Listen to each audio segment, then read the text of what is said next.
Late last year, Blooper Team and Frictional Games brought us a new story-driven horror game, Cronos: The New Dawn.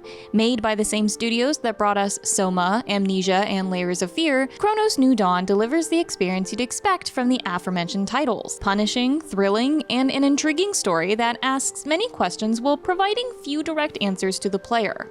As expected from these developers, in order to get the whole story here, you have to go deeper than just the surface. Pay close attention to what's being said to you and your surroundings. The answer doesn't come from a few hidden notes or voice recordings stowed away in closets or hidden behind optional puzzles you need to solve this time, though. No, what makes this game truly unique in its presentation is that in order to know what's really going on in the city of New Dawn, you're going to have to play the game twice.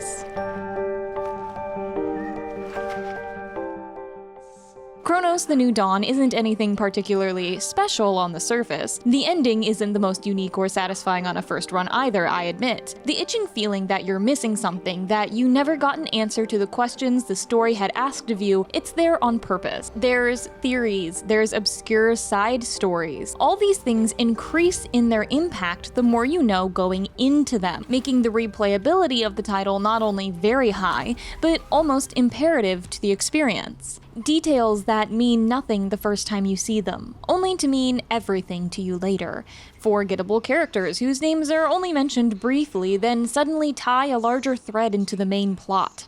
Revelations about the story and environments that come through only with the magic of hindsight. I'll take you through the whole thing, both times, and give a few of my own theories on what's really happening. Since the reason I love this game so much is the fact that you have to play it twice, I'm not going to spoil the actual gameplay for you very much. I'll have a couple notes on key things I think that matter, but generally I'm going to stick only to plot points in this video. So if you do want to play the game again after you've figured everything out, you'll have a lot of fun on that alone. The gameplay is very nice, very satisfying, and again, very challenging if you're into that kind of thing. Listen to the will of those who will not speak. And if the tools are not willing, they will be.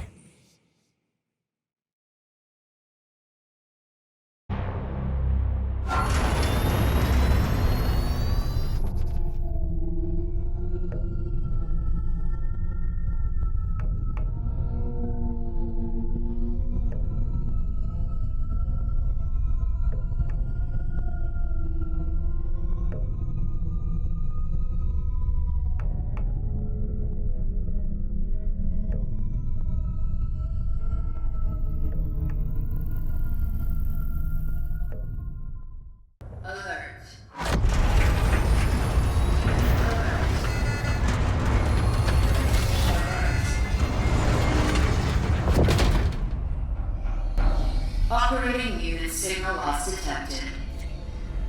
Lazarus protocol engaged.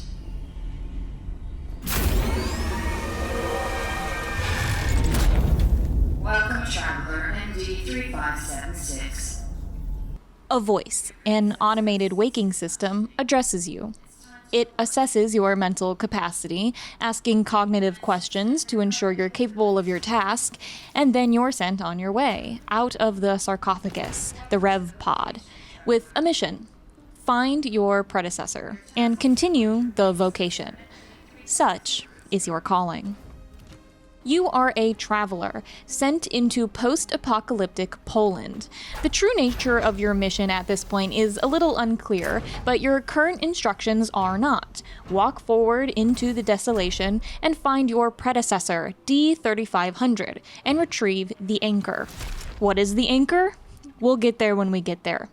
As you walk through the wasteland, you get some subtle and some not so subtle visual, audio recording, and note-based storytelling letting you know what exactly happened to cause all of this. One of the first set pieces you see is what seems to be an impromptu mass grave site in the playground outside of an apartment complex.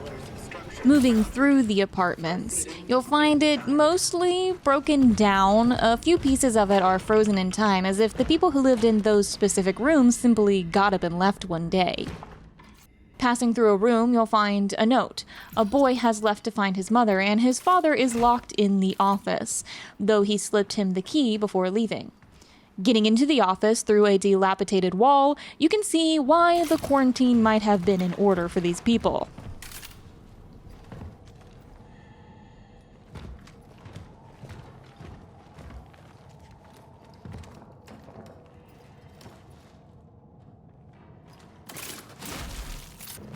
Eventually, you come across evidence that whatever happened to Apartment Dad does seem to have happened to everyone else as well. You'll do some environmental puzzles, get jump scared by a cat that I totally missed on my first playthrough,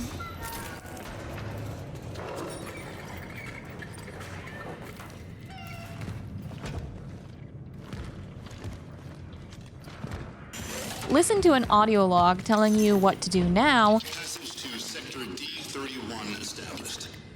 The perimeter seems safe. Found a travel log. It was left here by the predecessor. He went off to C31, proceeding with the search.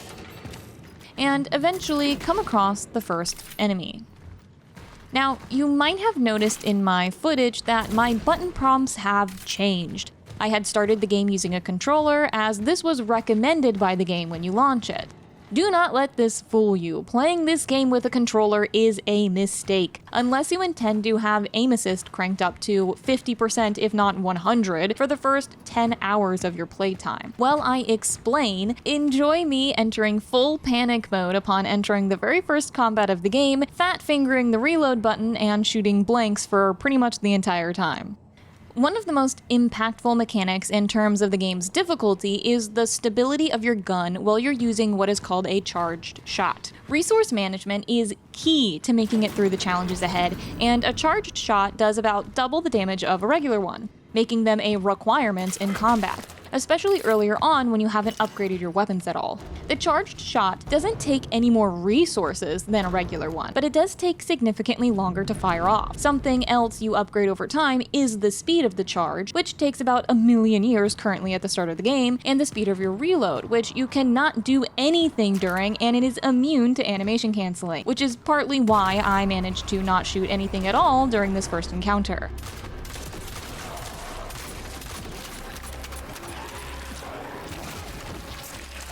While you're charging a shot, you can't run, which leaves you wide open to enemy attacks. So clearly, the very last thing you want to do in a combat situation in this game is waste your time charging a shot, risk getting attacked only to miss said shot, wasting some of your precious resources and being forced to a lengthy reload animation, all because your character's arm is swaying like they've just boarded a sailboat during a storm, and the left stick has the aim sensitivity of dragging a spoon through syrup.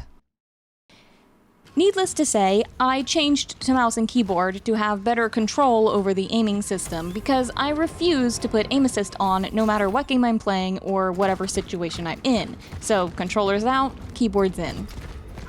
Just in case you were wondering.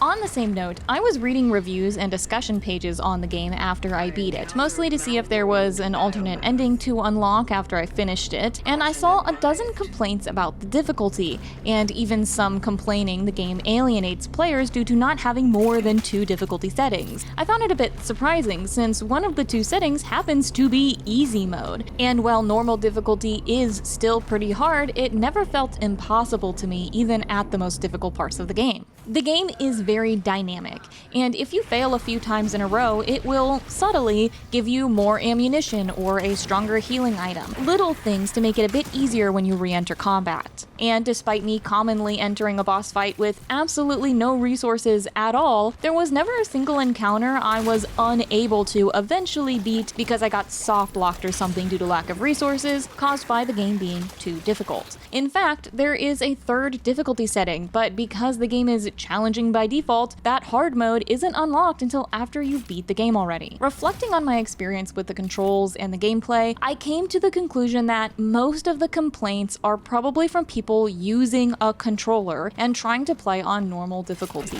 And I get it, if you're far more comfortable with a controller than a mouse, I'm one of the few insane people who prefer Baldur's Gate 3 on controller. If that's you, then just be warned that for this title, unless you're ready to have a genuinely very, very challenging and potentially unfair experience, I would either stick to easy mode for that first run, or just boost aim assist to like 100%. I promise I won't tell anyone and I won't ruin your gamer street cred. Anyway, long-winded rant aside, we kill that bozo and our character logs it in her cool wrist recorder thing, calling it an orphan. So nice, now we have a name for the monsters. Onward in the mission, there's a bit where we learn that these orphans have the ability to fuse with the body of their dead allies, and that this upgrades their enemy type into the stronger version. Observation. When they merge, they become stronger. I must not allow this to happen. Okay, noted. We're told we can burn bodies a little bit later on to prevent this. Also sick. We meet a little cat who gives us a gift, assumedly the same cat that jump scared me earlier. For me. As you go through the map, you find various voice notes left by the other travelers that will explain to you how to handle the orphans better, as well as some recordings left by regular people shortly before whatever this disease is spread to the point of no return. Can the citizen confirm that her name is Veronica Kaminsky, born 1948? One of them is a doctor being apprehended by the military. What is this? Why am I here? Am I being arrested? Doctor, you are here because the situation of the Steelworks has changed. We have come into possession of a certain asset. Asset? How spooky. Fighting through a few more enemies and finally making it to a proper save station, there's a big old door we can't open. Access denied. No essences detected. Terminal found. Marking its location for later. This is a pretty linear solution. The door opens when we complete our predecessor's mission. We have to collect something called an essence. We move to the task, heading out of the subway and into the city square. Such is our calling.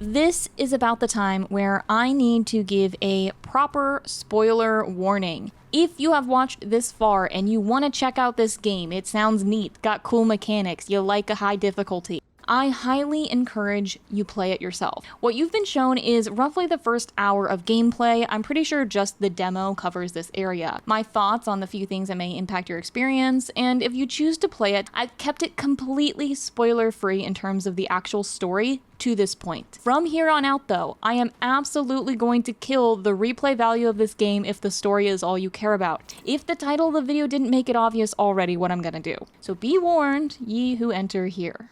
Eventually, we do come across our predecessor. Well, we come across his arm first. Off of his limb, we grab a very cool device that lets us manipulate time anomalies around the map. This is used in various ways, but generally it's just another environmental puzzle mechanic you'll be using a lot. Once we reach the rest of his body, we'll grab the anchor. We're also given the target he was after, which is the essence we need to open the door. Accessing predecessor's travel log. Attempting data salvage. Target seated. Edward Wisniewski. Edward.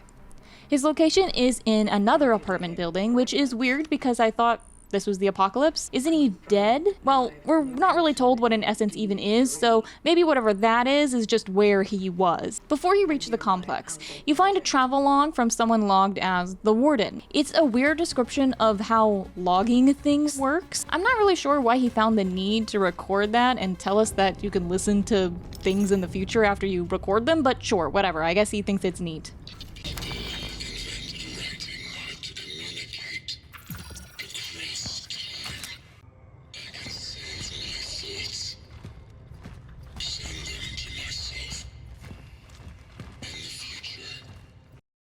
We get a shotgun at one of the save stations, the first extra weapon you find. You can only have up to 8 in the game, but likely you'll only rely on 2 or 3 and never take more than 4 with you, due to your limited inventory.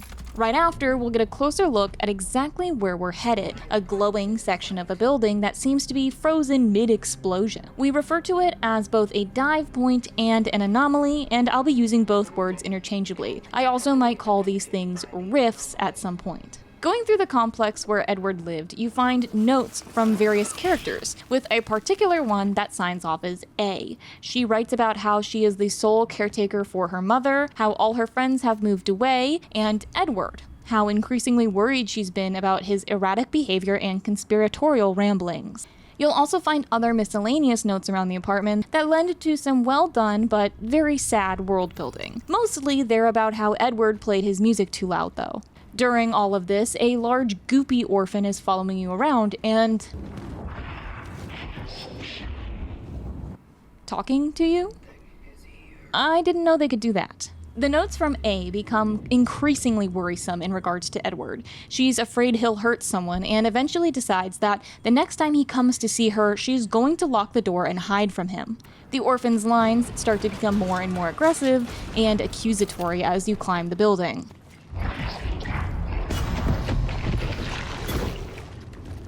There's a recorder in one of the closed-off rooms of the doctor that we heard earlier. The funeral's tomorrow. After that, I don't know. I guess I'll take that scholarship David was talking me into taking, and that will be it. The same name is mentioned in one of A's notes, Veronica. She talks about a funeral and moving away to become a doctor. It's the same thing that A talks about happened in her note, so we know this is the same Veronica.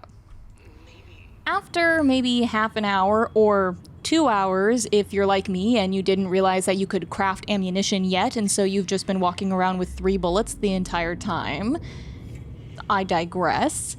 Eventually, after a couple back and forths in and out of the complex, you make it all the way to the top, and you fight the goop inside of Edward's apartment.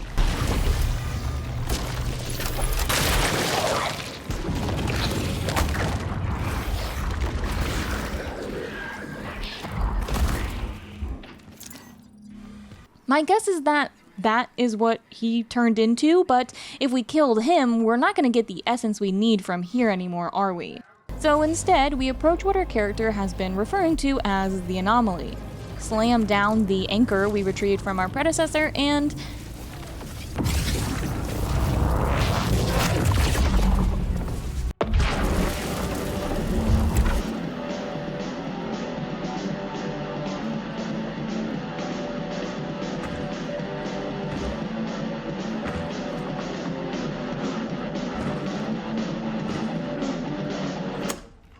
find ourselves in the past.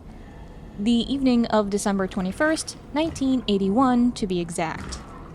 If you've paid attention during gameplay up until this point, you'll have noticed that every calendar you've passed has been torn to that date and then forgotten, which means the day we've come back to was probably the last day before everything fell apart, or at least the last day that was normal in New Dawn, Poland. The first thing you'll notice inside Edward's apartment is the writing all over the walls. It's the same writing you may have seen around the apartments on your way up. Maybe Edward had a habit of scribbling on every single surface he saw. There's also regular papers pinned and stapled and strewn around the apartment.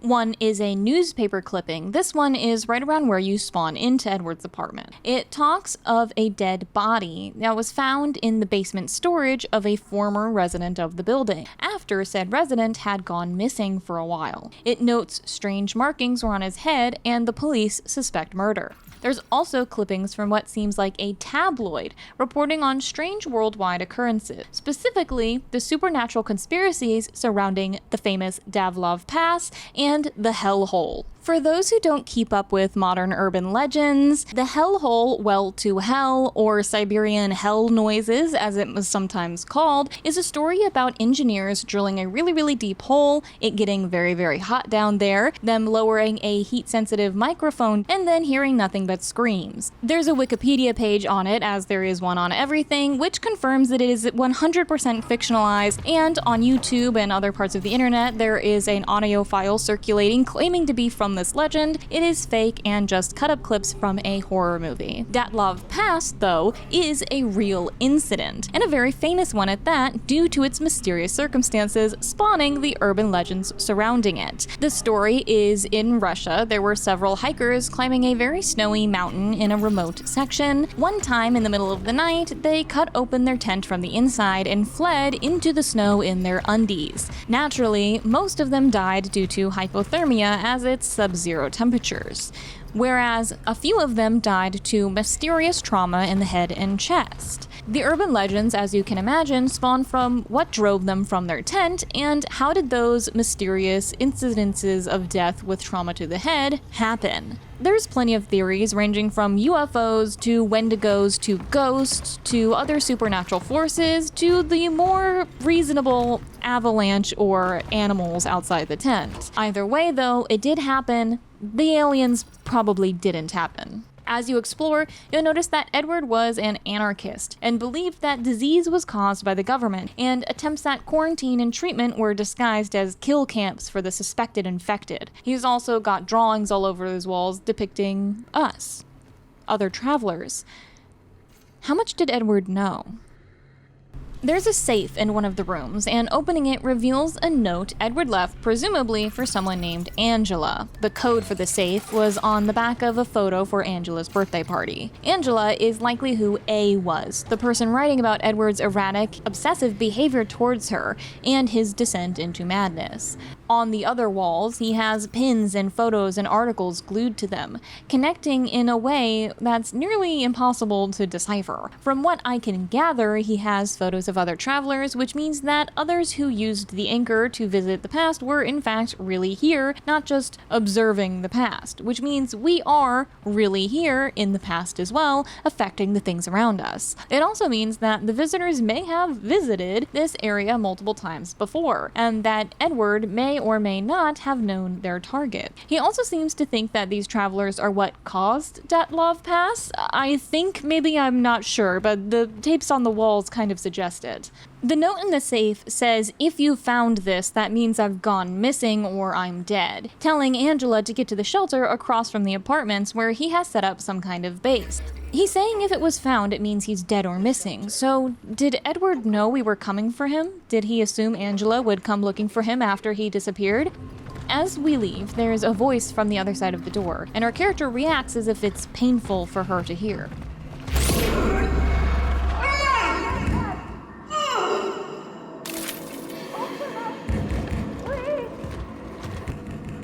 Opening the door, though, there's nothing there. Something's wrong. As you start to leave the building, you'll be stopped by Angela's mother peeking out of their apartment. She's already falling victim to the disease and is completely blind. She claims her daughter has gone missing for days and thinks Edward maybe kidnapped her. Further down the halls, you hear people talking to each other inside of their rooms, worried about the outbreak. There's a base set up here by a traveler. It's likely the one Edward had been seeing and photographing. Walking outside, a cat will run by towards the building next door. Following, you go into a basement and you find various notes from the building owner, again, the one who said Edward played his music too loud. A few discuss keys to the shelter, the one Edward had mentioned, how it had gone missing, probably stolen by Edward, and the others talk about how there's a nasty smell coming from one of the basement storage units, like something died. It's dated on the 20th, which, if all the calendars we're seeing are correct, would be yesterday. This, plus the note in Edward's apartment, give the impression that the basement is going to be infested with orphans. Going into the basement area, you're naturally attacked by orphans.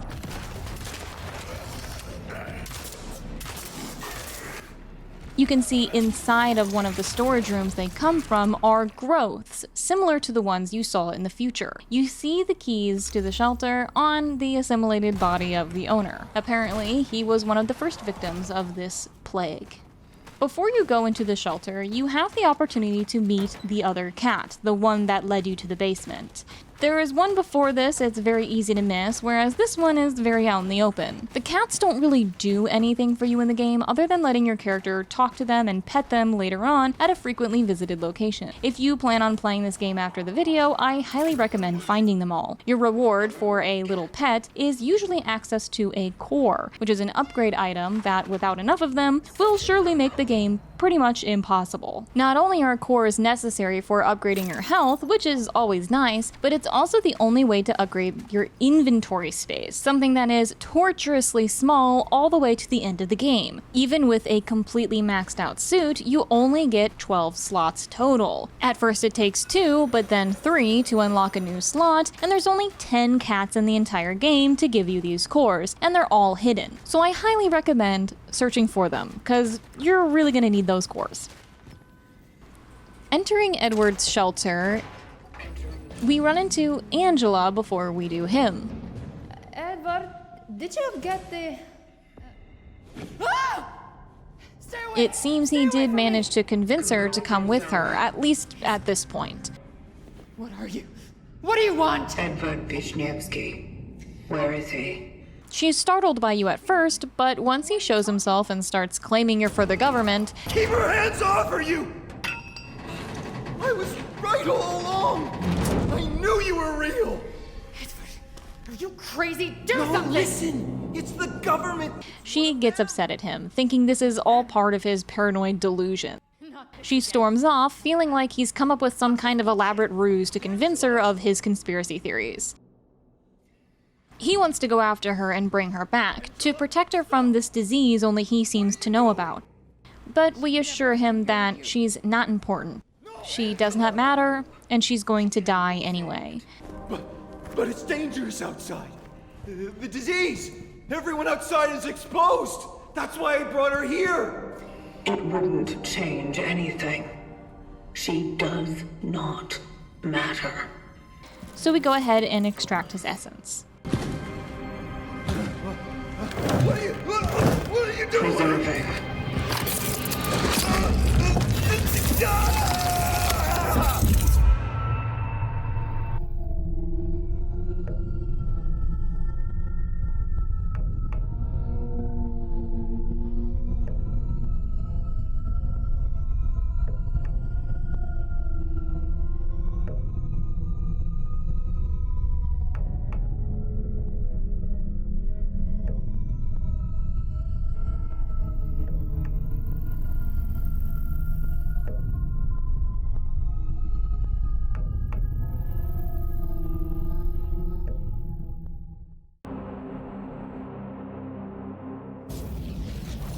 Doing so immediately brings us back to our anchor in the post-apocalypse. Now that we have this Edward juice, it's time to head back to that big door in the subway. Essence acquired. Now that we have acquired Edward, we're able to see these floating orange memory orbs. They hold past conversations. This one is between Edward and Angela. What's going on at the Steelworks? All that stuff I was rambling about started whether you believe it or not. I don't think this is a good idea. You're scaring me. They've begun experimenting on people. This martial law is simply to keep everyone in line. People are disappearing, Angela. We're being monitored at all times. Edward, you sound like you're having an episode. I'm worried about you. Then stay with me. This seems to be the one that convinced her to go into the shelter with him. With Edward in tow, we open the big door to approach what's called the terminal. We place in our anchor in order to allow Edward to ascend. What does that mean? I'm gonna be real. I'm not entirely sure at this point still, even after playing the game twice and watching over that footage another 2 times. It could mean anything. Your guess is as good as mine. It's not particularly important to the plot overall, though, what exactly Ascendance is. We just need to know that that's what we're supposed to do with the essences.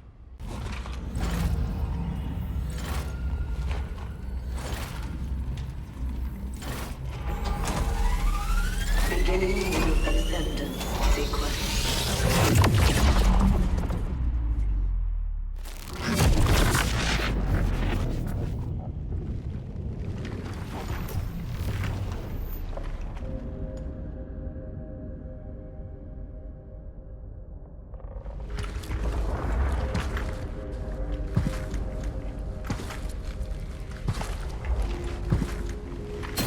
You've done it. Anyway, we end up in this red, scary, infinite landscape with a visage of Edward, who is very confused and not in a good mood, understandably. Our character simply states that Edward is chosen to join the collective, and through this extraction of his essence and putting him in the terminal, it achieves this. During the conversation, we call the disease the Change, which is a nice name for it. Edward explains that he knew about the Travelers for years, which really puts into perspective how far back we, whatever we are, have been going in time to collect these essences. He says it all started at the Steelworks, that everything went to shit when we showed up. Then he mentions Arthur, a steelworker who came to him asking what he knew. Didn't you? It's all your fault! What you are saying cannot be true. Everything started to go to hell right after you showed up there. Elaborate. For years, no one believed me that the likes of you exist. They thought I was a schizoid freak, especially Arthur. That fool came to me. It only confirmed I'm not crazy. And now, there you go. The curtain's up. This Arthur. Who is he? Why did he come to you? Because for an ordinary Steelworks worker, Arthur Berica saw his goddamn share of weird. Before we can get any further clarification, the Ascendance sequence starts, but fails. Oh, I'm scared. Something is wrong.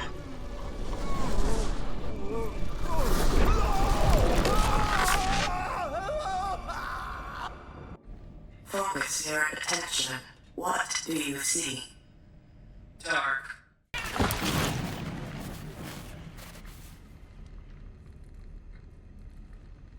Scared. We wake up in a chair surrounded by our rescued kitty cats. You can actually get a small amount of world building through petting the cats, which is very neat.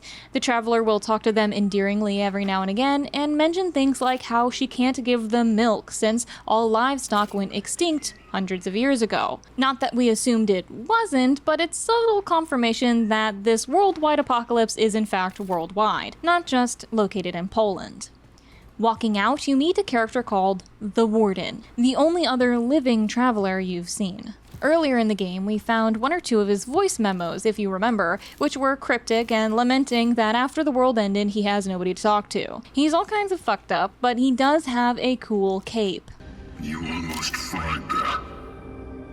Good thing I was around. Now, how are you holding up? He tells us that he's a mechanic of sorts, and his role in the collective is to fix things. He's a fixer. We're told we're the first Traveler to appear for a very long time, which is why the terminal is all out of sorts, I guess. The essence is fine, though, and the Warden insists that he can fix this terminal. Can you repair it? Do you want me to? Yes. Something is blocking the Ascendance sequence. We ask him about the conversation we had with Edward, and he seems very surprised to hear how we experienced our time in the terminal, though it's brushed over very quickly. We ask about what Edward said about us causing all of this, and he refers to the collective as an aftermath, and encourages us to go to the Steelworks to investigate, and tells us how to get to our next location. So while we hunt for Arthur in the Steelworks to extract our next essence and all of our new information we need, he's gonna go figure out what's wrong with the terminal and the ascension sequence. You wish to investigate that matter further, do you? I do. Well then, a voyage to the Steelworks may indeed deliver answers. You really don't need to see or hear about anything that actively happens between the major locations in the game. These sections are mostly just combat and all the spooky jump scares that constitute a horror game, as well as some mini-bosses and regular boss battles. Those are things that are just gameplay, and like I said, I'm going to save so you can actually play this game yourself and enjoy it. But you will find letters written by Angela within the tram stations talking about her attempts to get somewhere safe once the situation around her declines after she left the shelter. She talks about her regret in leaving her mother to go to the shelter with Edward, because apparently, between your encounter with her in that doorway and Angela storming back home, her mother went missing. You also get to hear part of the conversation that Arthur had with Edward about that weird shit happening at the Steelworks that was mentioned during the failed ascension process. The long story short is Arthur's brother, Gabriel, got sick and started drawing pictures of the Traveler that looked an awful lot like the ones Edward had been drawing in his own apartment. You'll also find more voice notes from the Warden from however long ago he left them, lamenting how his unusually long lifespan is making him a bit of a weirdo. He also discusses how he's grown an odd affinity for humanity and how they handle their own finite lives and how this affects their outlooks on life in general, something he's incapable of understanding due to his never-ending one.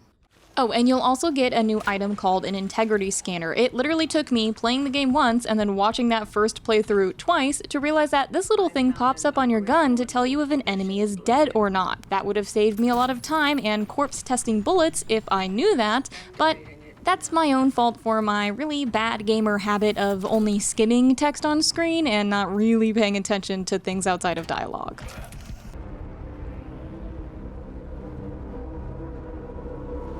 I've reached Sector A11, the Steelworks. Proceeding to the dive point. When you arrive at the Steelworks, you see the remnants of mass protest. Wives wanting their suddenly quarantined husbands the right to return back home. We find another orb of memory, this time a conversation between Arthur and Veronica. I can handle myself, thanks. Jeez, help isn't fucking cyanide, girl. You need to have some from time to time. Listen, Arthur. Just so we're clear, we are not friends. We are here because we have a deal. You were meant to help me get inside, that's it, alright? Hey! After you told me my brother might return here, I didn't have to drag you with me at all. What the fuck are you looking for here anyway? Let's just say Gabriel wasn't the only one who saw him. If you remember, Veronica is the doctor we heard at the very beginning being interviewed and taken to the Steelworks to examine a specimen. This is also the same Veronica who left the "if you're hearing this" style voice note you can find in Edward's apartment complex. She never said who that note was for, but considering it never left her apartment, we can assume it was for someone else who lived in the complex. We know that Angela and Edward were both friends of Veronica and lived in the complex, so I can assume it's probably one of them. It's not really important, but it's good context.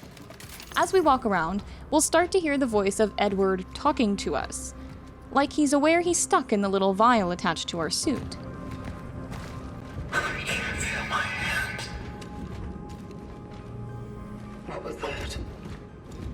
The Steelworks, in my opinion, is the most interesting area you see in the whole game, no thanks, in part, to it being treated as the first major point of this apocalyptic outbreak. Mostly, you'll just walk around and read notes from the guards that were sent in to keep the quarantine in place, and how the workers are getting restless because of it. Of course, the entire plant was under this quarantine, but inside there is a second, higher security zone for those who were actually showing signs of active sickness. The enemies contained here are are completely passive, not really enemies at all, only turning to attack if you pick up an item that is too close to them or attack them first yourself. And even then, the attacks are isolated to the one or two that you disturbed, rather than alerting all of the other enemies in the area, which would be the usual behavior.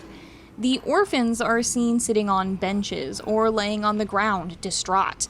Sometimes they appear to be crying, other times looking like they could be praying. Some of them are eating out of the overgrown fleshy walls. The odd bits of humanity given to the orphans here is unexplained. I have a theory on what exactly the orphans are. Generally, though, they're just things that aren't part of the big fleshy wall, yet are still controlled by it. You'll also encounter a new enemy type here, a very spider-like one that can walk on walls and ceilings. It's made up of multiple bodies rather than just a regular mutated body that we're used to seeing. To complete the Steelworks, you'll have to get anti-gravity boots off of the corpse of another long-dead traveler. The path to get to the anomaly this time does not include a boss, but it is sick as fuck. If there's one thing about the game you really can't knock, it's gonna be the visuals. They're just incredible. There it is. Entering the dive point, we're continuously going back to around the same day, either on or just after the 21st of December, 1981. At least that's what all the calendar's notes around the Steelworks, noting the dates, make it look like. We'll go back specifically to the day the Steelworks were officially overrun, and as you pass through the facility, you'll see in real time as the orphans take over.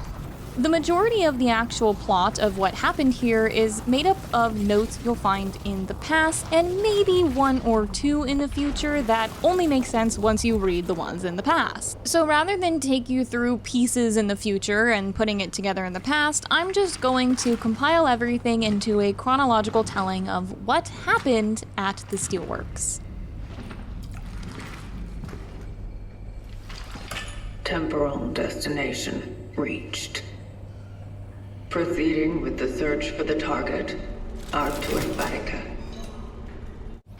Artur, our current target and also steelworker, was sent home on leave for his alcoholism. He would have been fired, but his brother Gabriel is the shift supervisor and put in a good word for him. This caused a spat between the brothers, so after Artur went home, they stopped talking.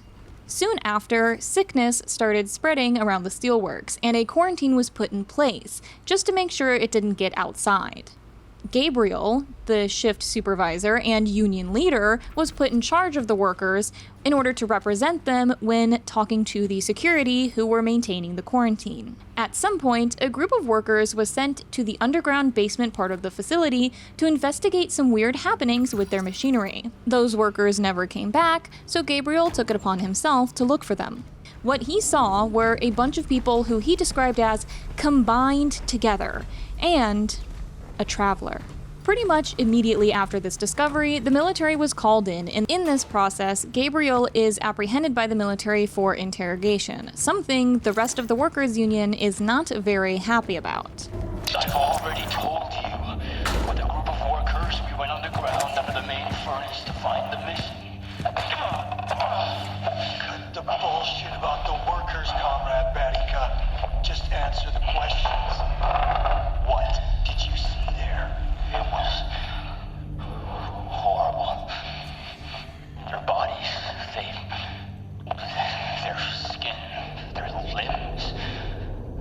It was as if something merged them with each other. Will this happen to all the infected? Answer the questions, Barika. What else did you see? There was something, some kind of figure wrapped in steel, as if wearing armor. He was talking to me. What was he saying? Bring her to me. After apprehending the traveler, the military calls in a man named Dr. Zibbert to examine this so-called alien being and figure out just what exactly it is. Since the sightings of travelers have been increasing recently, in tandem with the mysterious disease going around, the suspicion of both the doctor and the military is that the traveler may have caused the change. They apprehend the traveler and throw him in a big cage. Veronica arrives at some point and is tasked with interviewing the said caged suspect. This is probably the specimen we learned about in that subway recording that she was brought in to examine. The game tries to hide from you that this is Veronica by only having her subtitled as woman, but it's very clearly her voice. We've heard it enough already throughout the game to identify it. Why are you here then? Your world is to end. Yeah, I've noticed. What is your part in it? What is your mission? My vocation. Yes. What's the point of it all? Are you to save people? Or to harm us? I, too, would like to learn that. That is a traveler. Captured. Why did he let such a thing happen? Dr. Zibbert takes samples from the Traveler to research the disease, and Veronica tries to get whatever information the military wants her to out of the Traveler. Unfortunately, all they really talk about is how cool it is to be a human or whatever, and the military really wants the Traveler for weapons research, something we can gather from all the blueprints of the guns that we carry on the wall and some notes around the holding cell saying as much. Veronica is sent on her way back to the hospital for not being able to get the information the military wanted out of the Traveler. Zibbert stays for a longer amount of time, studying the disease both from the Traveler and the people infected in the Steelworks. He leaves voice notes around describing the change, how it progresses, and how the bodies of those afflicted seem to be seeking each other out. Even the isolated begin to change. We need to conduct detailed laboratory tests on their bodies. Those who survive the first stages of the disease, they merge with each other. It's as if their cells want to create some kind of direct symbiosis. No, it's more than that. It's kind of evolved symbiote. A biological being composed of other beings. Science knows of such cases. But amongst mosses, lichen, or fungi, not humans. When two people afflicted by the change get close to each other, they will fuse on a cellular level. The quarantine understandably shifts into a full-blown total lockdown at this point. No phone calls, no letters, nothing. This is likely when that protest from the wives outside started. This increased level of lockdown causes severe unrest with the workers. Zibbert goes back to the hospital to study the samples he got from the Traveler, and the workers start to demand the return of Gabriel. Gabriel, though, is not in the Steelworks anymore. He got sick himself, and as his condition got more and more severe, he was advocated for by Zibbert to be brought back to the infectious disease section of the hospital, so that Zibbert could potentially further study the change. At some point, Zibbert returns to the Steelworks and smuggles the Traveler out under the nose of the military, believing that he can use the Traveler to find a cure for the change, even though the military isn't letting him. Eventually, due to Gabriel's unknown absence, there's a riot on the night of the 21st. This is where the workers realize that Gabriel is not being held anymore and assume the military must have murdered him. This causes everyone to lose control of the situation. At some point, chaos completely breaks out. There's a rapid increase in people who have changed into orphans emerging from pretty much all over the facility, and they're beginning to attack both workers and military alike. You can find a note by one of the radios claiming that the overseeing sergeant had completely abandoned the Steelworks by this point, and all claims of sending backup to help those still stationed is a lie. Sounds about right. This all brings us to where we are right now, walking through the halls only minutes after the total overrun. We're watching as those in buildings across from us fall, looking for our target, Arthur. The place is already overrun.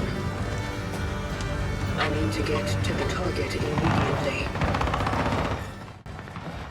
Before we find him, though, we find Veronica. Don't shoot! She says she knows why we're here, and that she came back because she's looking for something. Is there anyone with you? No, I'm here all alone. Why are you here? There's been an outbreak. We tried, but we couldn't stop it. The workers, they never had a chance. No. What I am asking is why are you here now? I got lost when I was looking for... Yes. I was...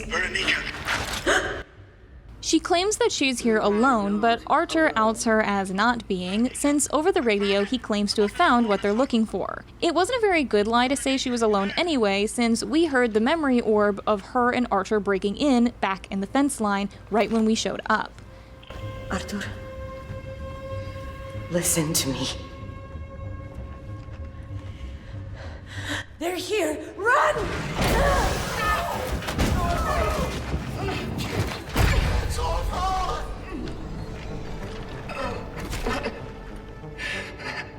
What has happened? She runs away from us, and we fail to follow her due to Edward giving us a heart attack or something like that. Our character mentions there must be something wrong with our phylactery, the thing that we use to hold our essences. For Edward to be doing this, it must be leaking. It is almost like the collected essences leaking through. We do eventually find our target, Arthur and Gabriel, in the director's office. We just didn't want to be alone. Stay back.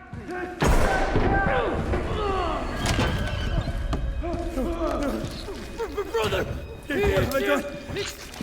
came back! Arthur had just shot Gabriel out of fear right before we opened the door, and it's pretty clear why he would. Gabriel is showing all of the symptoms of someone about to change. He's nearly blind, sweating mucus, with one of his hands fused into his chest and the other into his opposite forearm. He's not dying from a single revolver round, though. We know how hard it is to kill these things. There's dialogue in this section about how Arthur blames us for what happened with the disease, since we look just like the traveler that Gabriel saw, and also pleading with us to save his brother, since he believes we have the power to do so. Look! Look! What he's been doing all the time! If you want me, why do all this to him? Why make him fucking sick? What for? I don't... I didn't... Okay. Let's try something else then.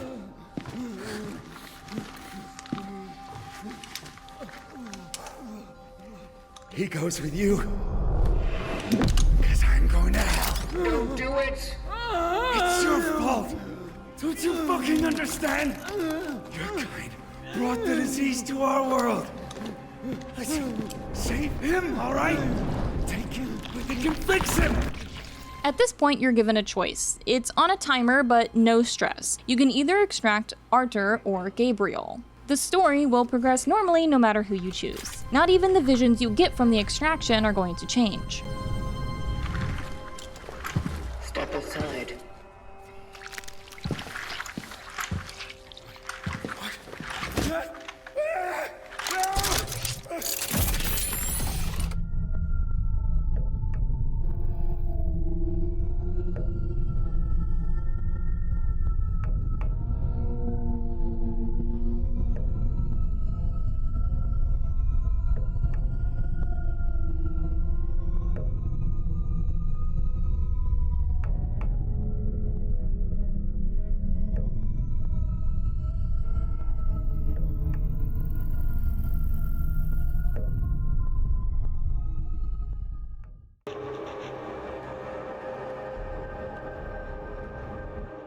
The only real note you need to make the decision here is which buff the character will give you. I don't know if I mentioned that yet, by the way, but the essences you get will give you a buff to your character unique to the person you extract. Arthur will give you one for your pistol, and Gabriel will give you one for your shotgun. The only difference otherwise is going to be the conversation you have in the terminal, since you'll be talking to a different character. I don't think there's really a canon choice here. Both of these characters work, and both of them will make sense in the story, but Arthur might technically be the one you're supposed to take your first playthrough. The conversation you have with Arthur is a lot more clear and to the point than the one you can have with Gabriel, that's for sure. But I do prefer Gabriel's scene. It's not as informational, it's a bit scary even, but thematically it's perfect. I think you will need to experience both though, so to really get what's going on, we're gonna start with Gabriel because that is who I chose in my first playthrough, and we'll talk about Arthur when we circle back for the second one. It's completely offline. But why? When we get back to the terminal, it's off, so we can't really do the ascension process. There's a side quest to turn it back on, but before that gets done, we have a scene with the warden in this bar to the side of the tram station.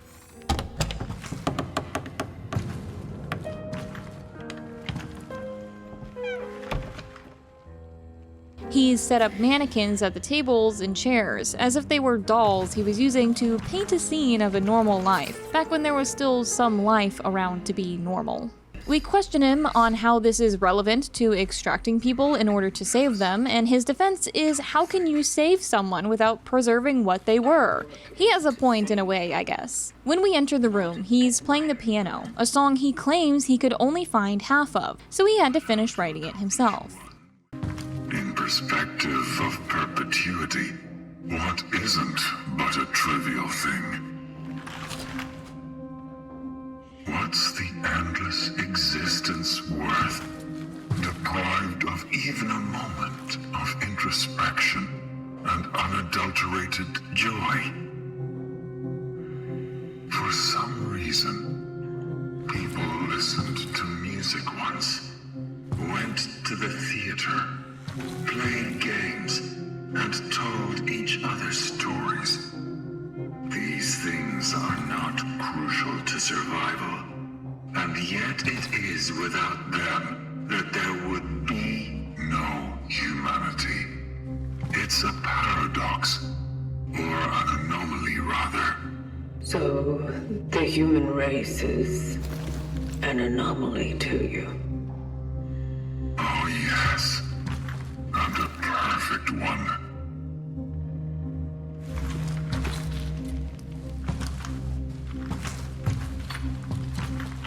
Listen.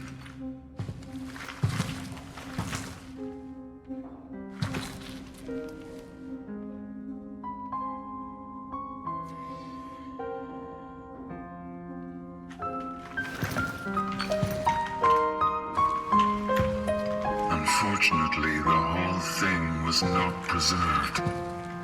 So I dare to fill in the gaps with my own invention. Don't you think it catches the ear?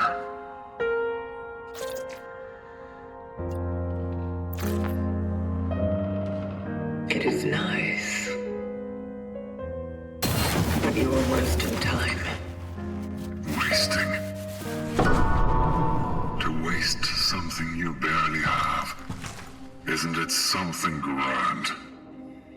When can you value the time you've been given the most, if not here and now? When your time is linear and finite, its entire concept may differ from the one we've been taught.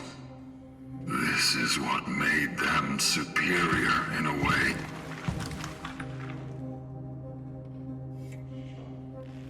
I don't think we were designed the same way. Designed. Sadly, I'm struck with a similar impression. I'm not sure why he's so pissed off, but he says the terminal needed to be turned off for rewiring. The Ascension is still going to be broken, but we can use it to talk to the essences we have, and we should be able to safely find our next target this way. Like I said earlier, Gabriel's conversation is not going to be very informative overall. What it does show you is inside the mind of those afflicted by the change. It Beginning the ascendant sequence.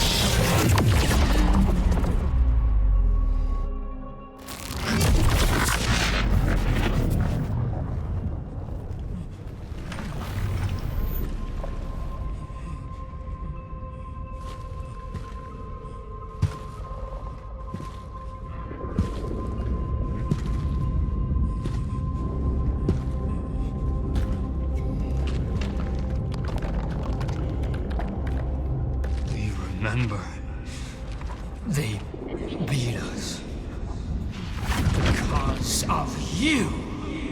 Oh, no. Please, no more. We did what you asked. Please, we can't, no more. I am not here to hurt you. All I need are answers, Gabriel. Answers only you can provide. We? Providing answers to you? Maybe they'll help us. I know you've seen someone like me before. Another traveler. Yes, we did. We searched for the missing workers under the main furnace. We found them, but their bodies. And then... Go on. You were there. You spoke to us. You said you'd only talk to her. Who? That's what they didn't understand. That's why they interrogated us. That's why they fucked us up. He'll confirm the interrogation he was subjected to by the military regarding the Traveler, and how the workers he went in to find were all messed up, which isn't anything new to us. It's implied here earlier, but it's said now very plainly, the Traveler that was found told Gabriel he would only talk to one person. This is why the military were interrogating him, assuming Gabriel had known who the person was and why the Traveler wanted to talk to them. When Gabriel talks about himself, it's in the third person, in plural, and shifting rapidly between personality types and emotional states. He recounts again that Dr. Zibbert was brought in to study the Traveler and the change, and that Zibbert is the one who made a deal with the military to bring Gabriel into the hospital. That's the info confirmation we're looking for. What's most interesting to me is how Gabriel mentions feeling or being alone, that after he started physically changing, there wasn't much of him left, and describes wanting to get back to the others that he had left behind. It's just the pain. It was so much pain. There was not much left of me anymore. We knew we needed to go back. We needed to be with them. With those who we left. But they were no longer there. We were alone again. Your brother came to find you. Our brother? What has happened to him? He wanted you saved. He gave up his place among the others in your favor. So he's... Oh, Arthur. We brought it upon him. No, he was a careless drunk. He never cared about us. He cared about me. Now he's gone. Who will take care of Ma now? He only brought more pain. He should have left us be. You should.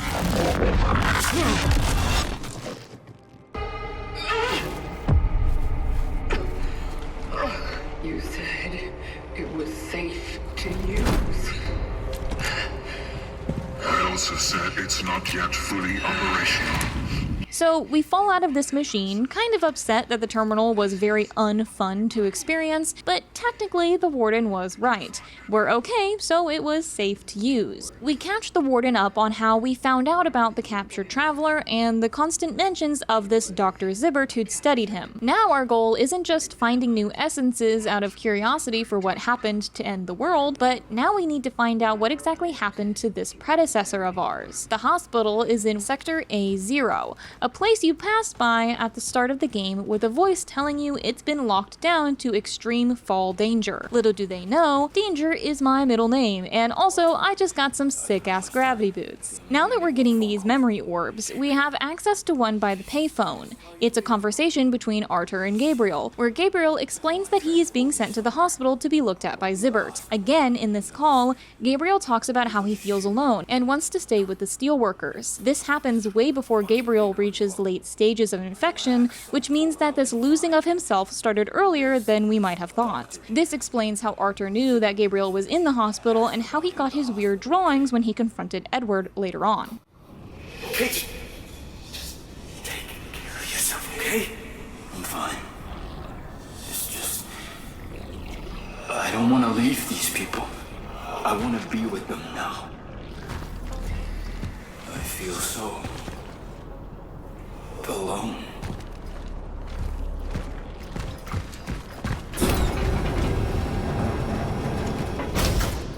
Again, the path you take to the hospital is going to be generally inconsequential. You're gonna do cool gravity hops and fight monsters or whatever for the majority of the path. I'll cover the supplemental plot information you're given on the way though. There's some world building for the travelers, but there's also a bit of clarification about character relationships and timelines. The first thing I want to cover is the orb of Arthur and Angela passing each other on the street, which looks to be maybe a block or so away from the hospital. Or it was a block or so away before the Earth got ripped apart and started floating through space. Angela is still looking for her mother, and Arthur mentions that evacuated people were all being sent to the hospital, so maybe that's where she ended up. Angela asks if Gabriel is still in the hospital, and Arthur says he's not and he doesn't know where he went. So this memory takes place in between the linear time of Edward's extraction and Gabriel's. Or Arthur's if that's the path you went. Arthur offers to give Angela a ride to the hospital on his way to meet up with a mutual friend who might know where Gabriel went. That friend is Veronica. Now we know why they were together when we went to the past in the Steelworks.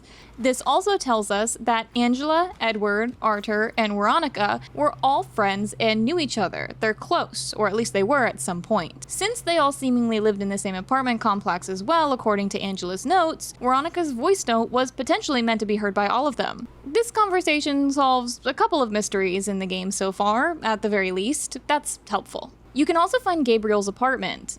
There you'll find out he had a wife and 2 kids. There's nothing significant here to see, and if you have Gabriel in your phylactery, he doesn't say anything either. It's just a bit sad to know who he had left behind. There's a very interesting note in a police officer's apartment, referencing the same murder victims with those strange head markings as the article did in Edward's apartment. Accompanying each murder is the sightings of an agent in a diving suit. If you're like me and didn't put it together the first time around, this note is to make it really clear that the extraction of essences you've been performing on people is what is responsible for the murders. Honestly though, what did I expect would happen from ripping someone's entire consciousness out from their head? The more traveler-focused world building comes from voice notes left around by N1410, who claims her anchor has broken and therefore she's unable to make any more dives. Due to the state of the landscape, she also can't make it back to the terminal with the essence she collected. So, she's decided to make getting around easier for future travelers. My take from this is that she might be the one who created the little machine we use to move the landscape around to get to hard-to-reach places. The one that we found on 300, our first predecessor. I also could be wrong about that one, but what is definitive is that most of the large functioning bases in this particular area do seem to be made by her. The largest base in the entire game is also credited directly to her, which she claims she made in order to try and fix the damage done by the anomaly. This lets us know that whatever it is that tears the surroundings of the dive points is extremely strong in this area, and that the dive point and the anomaly around it are the reason for why everything has been torn apart. While I'm editing, I want to insert this clip here just to show you that around this time in my playthrough, I found out if you sit and idle, the essences you've collected will just start talking and saying things. It's pretty kind of spooky to stand up to go to the bathroom and come back and hear somebody talking to you like this, but it was so atmospheric. I don't know. I think it's so cool. I just have to show you. Now they don't laugh anymore. Mine, Dad. It's a good thing they died. Where is everybody? I'm so alone. I feel nothing.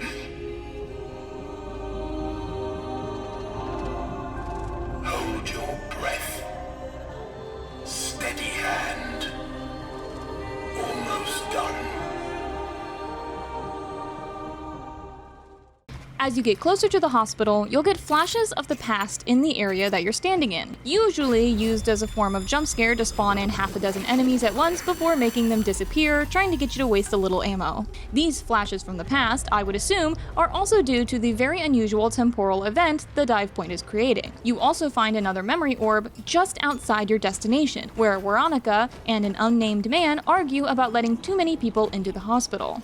Veronica makes it very clear that while the Steelworks was the first place everyone started turning into flesh walls and mutated monsters, the change is now happening everywhere, simultaneously, and containment is already impossible. We must still exercise caution. I'm afraid it's too late for caution. What are you talking about? It's already happening everywhere. And no matter how hard we try to isolate, nothing can stop it. We don't know when exactly this orb takes place on the timeline, but it must be somewhere in between the first time she went to the Steelworks to interview the Traveler and when she went back with Arthur to sneak in and look for Gabriel. Walking inside the hospital, you're greeted with the dive point immediately. Unlike other areas in the game so far, where you will do most of the area in the present or future, and then go through a rift to explore it again in the past with very little combat in that second section, this location takes place almost exclusively in the past after you pass through this dive point. Initiating the anchored frequency synchronization. Search the whole building. You ought to check every nook and cranny.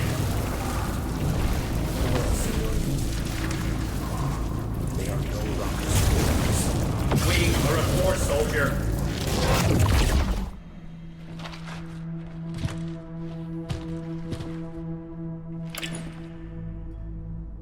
Temporal destination reached. Proceeding with the search for the target, Dr. David Sibbert.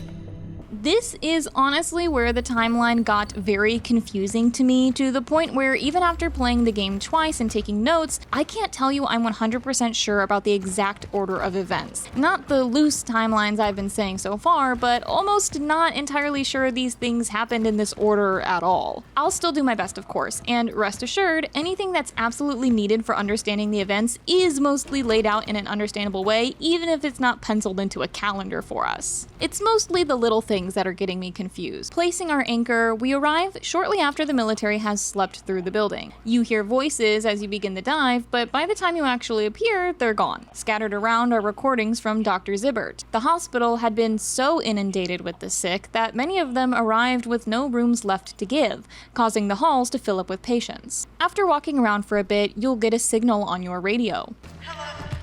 Hello? Do you read me? This is Dr. Weronika Kamiński. I'm Stuck in the elevator on level 3. I need help. Can anybody hear me? Shit. It's Veronica. After she ran away at the Steelworks, she ended up here. How she got away without being attacked, who knows? Probably the same route she used to sneak in to begin with. She's been trapped in the elevator because after she went up, the shaft below her filled up with all of the corrupted flesh of the former patients. Veronica insists to us that going after Zibbert will be a waste of our time because she knows just as much as he does. She's clearly just trying to protect him with this, but since the Ascension isn't viable at the moment and we really only want information about the lost traveler right now, it doesn't make a difference to us, so we'll help her. The main quest for this area is to find materials around the hospital that can be combined to create a toxin meant for the biomass that Veronica was working on before everything got completely out of control. As you go through the hospital, you have small conversations with Veronica over the radio. She confirms what you suspect from those voices you heard. The military did sweep the hospital after the Steelworks were totally overrun. There are bullet marks everywhere. The army must have gotten here after the Steelworks spiraled out of control. I think they were looking for Zibert. They encountered the infected patients and panicked. Shooting began. While walking the halls, you'll actually hear a soldier still alive inside of a closed room. But no matter how quickly you try and get in, even if his voice lines are still running, they'll cut off and all you'll find is his corpse. In the hospital, there are also passive orphans, like we found in the quarantine, though those don't stay passive and do immediately attack when you get too close. Perhaps this is because of the military attacking them first. Angela will have left notes around the hospital as well, describing the situation from her perspective. Angela, so you ended up here. She snuck in after Arthur dropped her off, and finally seeing how bad the disease really is, she regrets her doubt in Edward. Over her time there, she becomes sick as well and becomes one of Dr. Zibert's patients, after he returns from the Steelworks. She describes the patients disappearing during the night and fleeing into the basement with Dr. Zibert and the others once the military stationed themselves outside, demanding Zibert turn himself in. There's a note very early on in the area where Dr. Zibert, after the hospital had become thoroughly overwhelmed with the illness and it was clear nobody was going to make it, released all of the staff to go home to their families, asking any remaining nurses to bring all the patients to the basement and barricade the doors. One later by his colleague, who was left in charge while he was at the Steelworks originally, described Zibert's irresponsible admission of sick patients overwhelming the hospital to the point of disaster. It really seems like this man wanted nothing more than to help people, despite how impossible he knew it would be to do so. In the director's office, the same colleague had written to someone suggesting they planned to overturn Zibert to the military in order to keep the rest of the patients safe, but by the point they decide to do this, they can no longer find him. I would assume his brief disappearance was when he went back to the Steelworks in order to grab the Traveler. All of this more or less lines up. A combat event that's really relevant in this location happens in the morgue. You'll find a note about a boy who, based on the report, was clearly extracted. Further down, you find a note from his mother claiming the boy that she was given is not her Marcel, and that her son was not murdered, but was taken.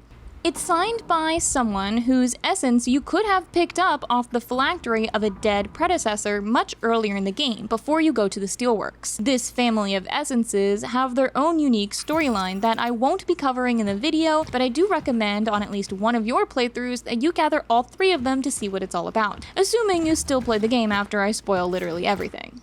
As you walk through this morgue, you'll get flashes like you did approaching the hospital, of the past, but this time you're seeing the future. On the way out after the note, you're popped right into the future of this area, which is now a nest, where you now have to do a really difficult combat with about a dozen rapidly spawning enemies.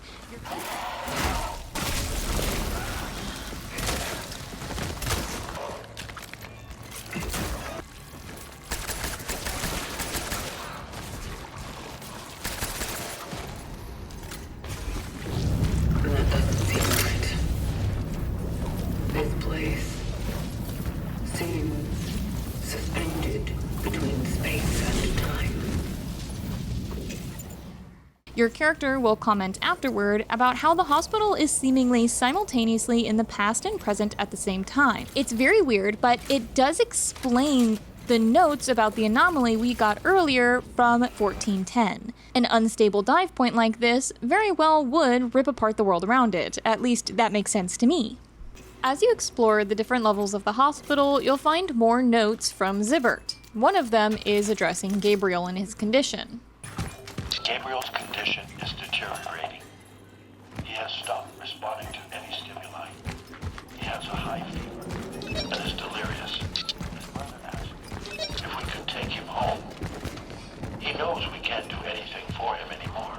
Interestingly, Gabriel keeps drawing. Still the same thing. The visitor. Again, it's really unclear exactly how long of a time gap it was between Gabriel first getting sick at the Steelworks, Zibbert bringing him back to the hospital, and Zibbert returning to the Steelworks to collect the Traveler. Gabriel is currently in the late stages of the disease by the time this note was taken, but how suddenly that disease came on and how long it takes to complete this change is unknown. We also get the reason why Zibbert decided to go back and get the Traveler. I have the results. His molecular structure looks as if he came straight from the beginning of the goddamn universe. Not a trace of disease in him. So, the only thing I can be sure of is that change does not come from the visitor. I think I can confirm that. So, at some point, while he's going to and from the Steelworks, he tests the samples he's taken and discovers that the visitor, as he calls the Traveler, is completely clean of any evidence of any disease. Not that the Traveler is not currently sick with anything, but that his molecular structure shows no residual signs, no memory in his DNA of ever fighting off any disease ever. See, normally when you get sick, your body will make antibodies and that sticks with you. So we can tell through our DNA what diseases we've survived in the past through our evolution. Having no signs at all means that he looks like, well, what Zibbert says. Like he came from the beginning of the goddamn universe. So now we have the answer to the most gnawing question for our character. We did not bring the change. Inside Veronica's office at the hospital, you find a photo confirming the relationship between her, Angela, Edward, and Arthur, as the photo is them as children together. There's also a message left by Zibbert to Veronica, pleading with her to come back to the Steelworks, as the visitor has stopped responding and the military had planned to take him away for study. This corresponds directly with a note in Zibbert's office from Veronica, saying he was right about the military wanting the visitor for weaponry, and they should enact his plan. Edward also left a message for Veronica on her answering machine just after Zibbert's. He pleads with her to remember their past friendship, and to talk to him about the visitor, since she's the only other person who seems to know about them. My question is, how did Edward know that Veronica knew? Is it because he knew Gabriel was at the hospital she worked at, and Arthur had revealed Gabriel saw the Traveler? I wonder if Veronica ever heard that message. You seem like the only one who can confirm that I'm not crazy. We know what they found, what they're keeping in there, and what I'm trying to say is you can trust me. I remember we were friends once. Sure, as kids, but you do remember that, right? Eventually, you'll also come across Gabriel's quarantine area that he was originally held in when he was brought to the hospital. Since he was brought there specifically to be studied by Zibbert after his exposure to a Traveler, that would explain why he got his own room.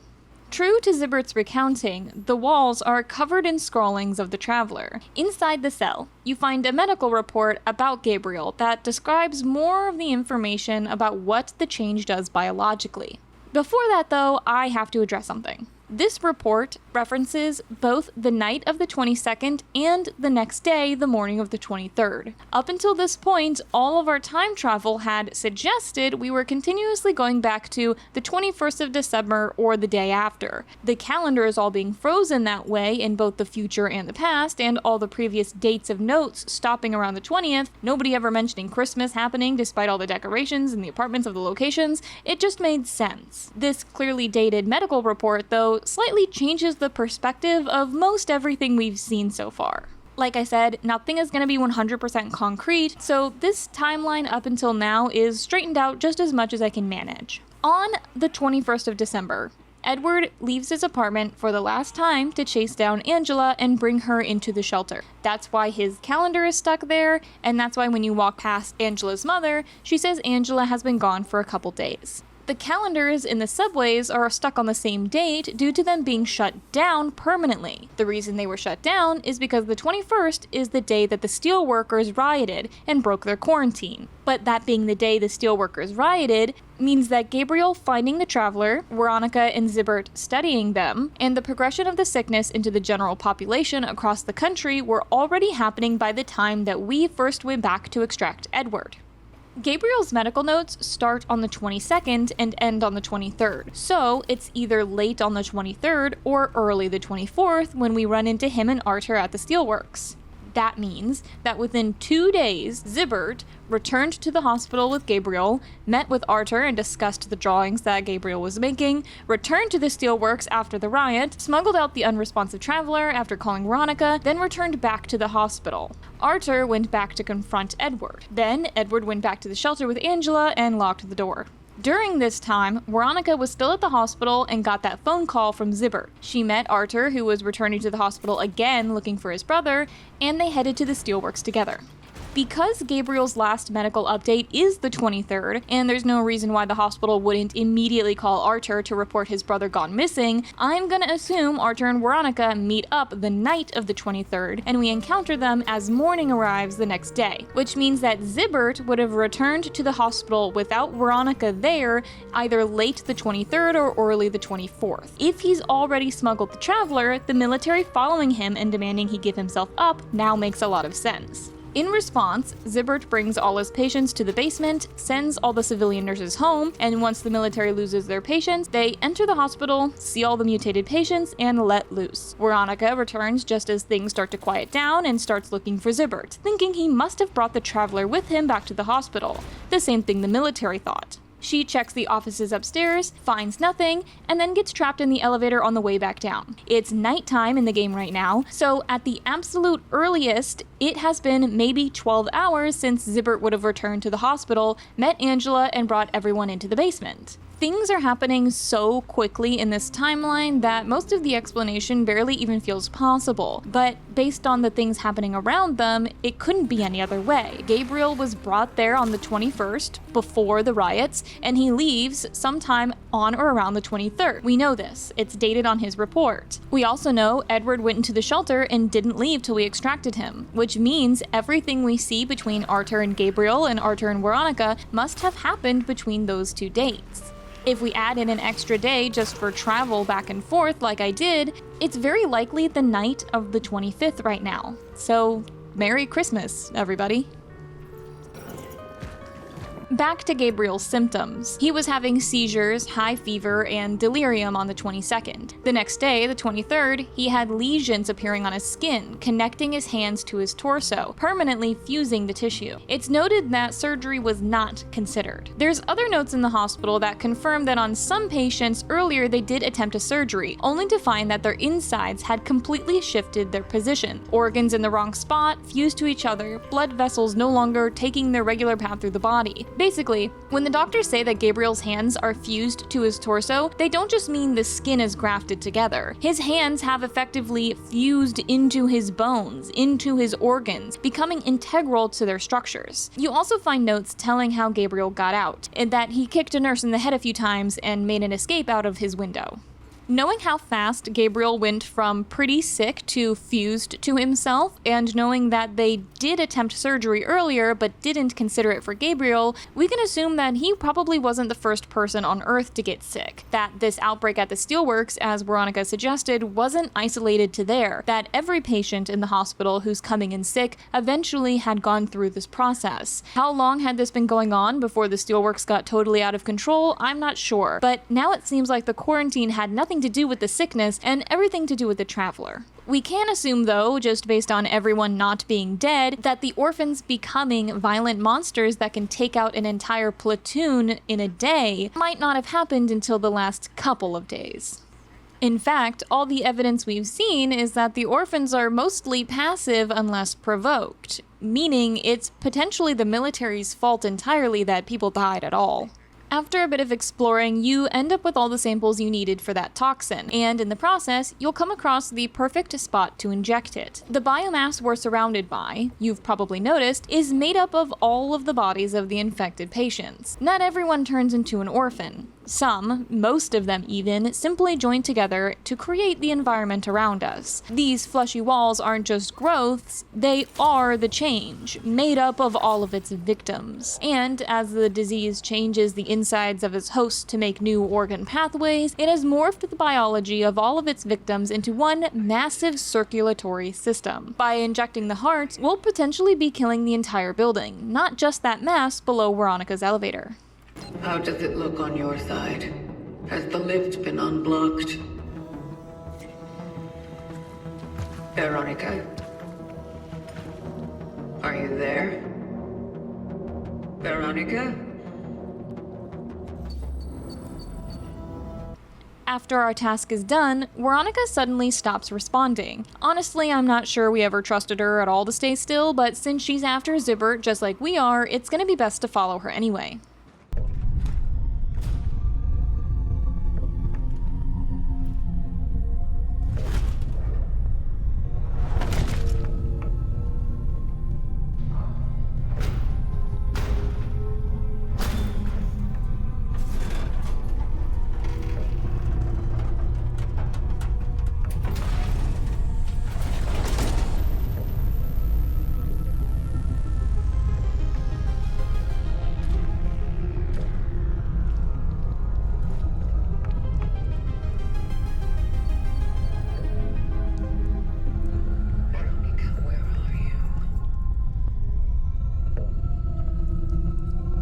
There's a pesky boss battle before we can get there, but it's not particularly difficult.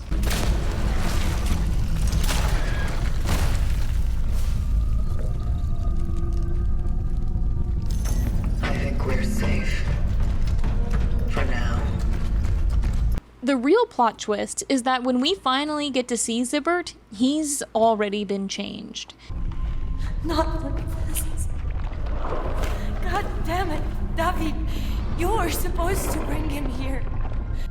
Turning into one of the orphan types stuck welded to the walls. His mouth is already gone and his eyes lack any light of awareness. Veronica is understandably distraught. She has information, sure, but the true location of the traveler still lies with Zibert alone. This conversation makes it clear that she had the same goal as us. In the conversation with Veronica, she refers to the lost traveler as the Pathfinder, which is wonderful because now I can stop trying to figure out how to refer to all the different unnamed characters in a not confusing way. Veronica lets us know why she is seemingly so enamored and hopeful about the Pathfinder.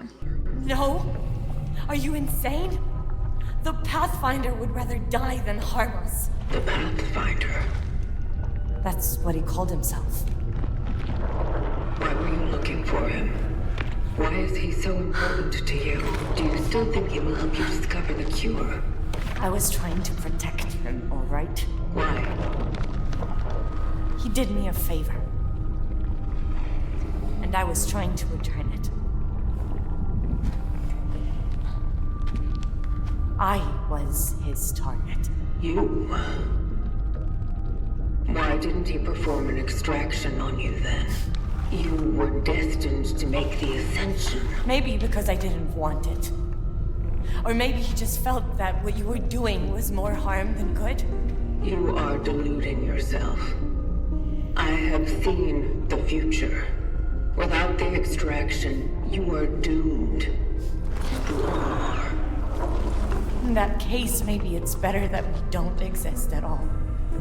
Or maybe, just maybe, it's not worth giving up yet.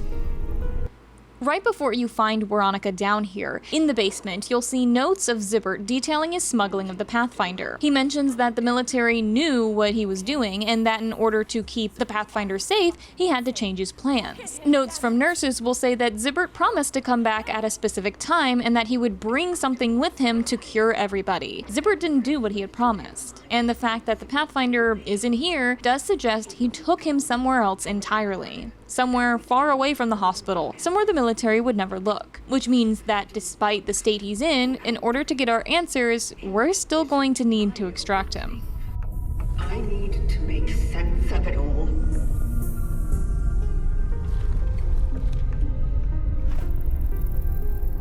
It's not worth giving up yet.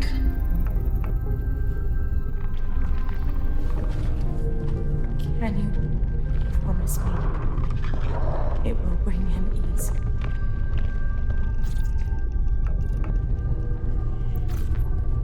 Yes.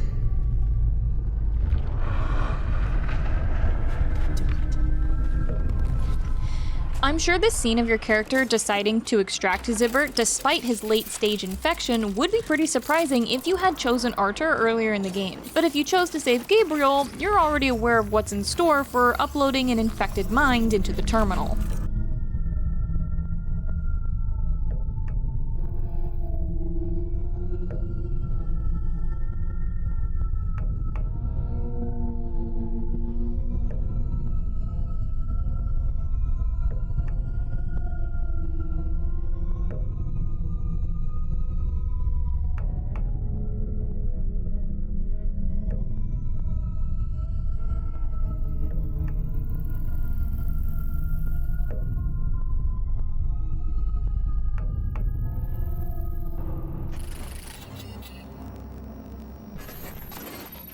Not only will your conversation be harder to parse, but the dialogue from your phylactery jump scares will be less clear as well. Before we even manage to get back to the terminal though, we get to experience a few waking nightmares related to the essences that we've been holding on to.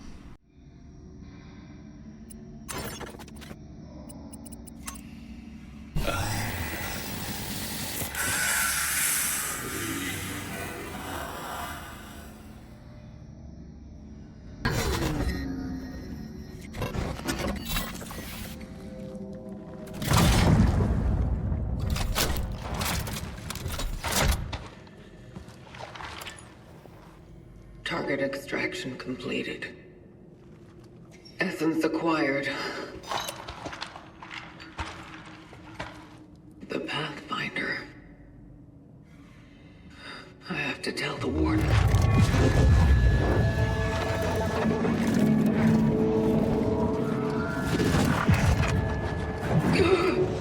Something's not right.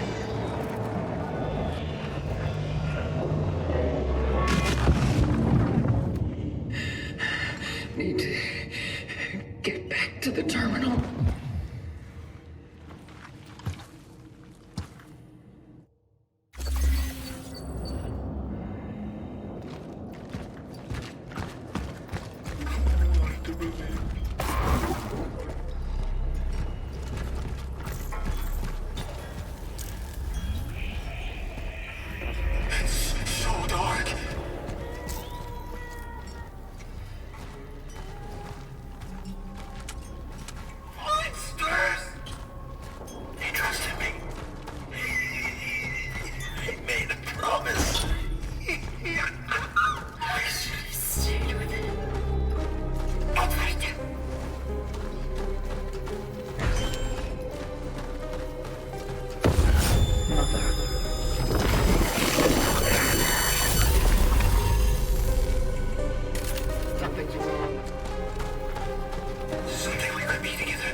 Togetherness.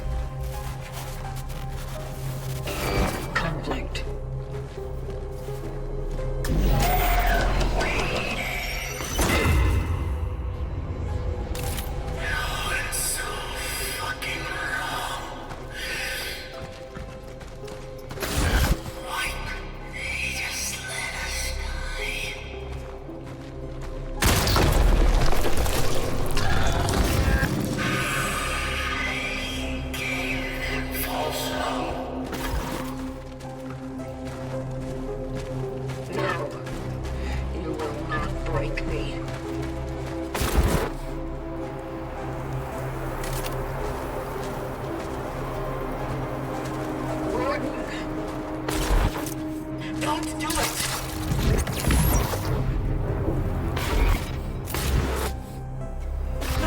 Pathfinder would rather die than harm us.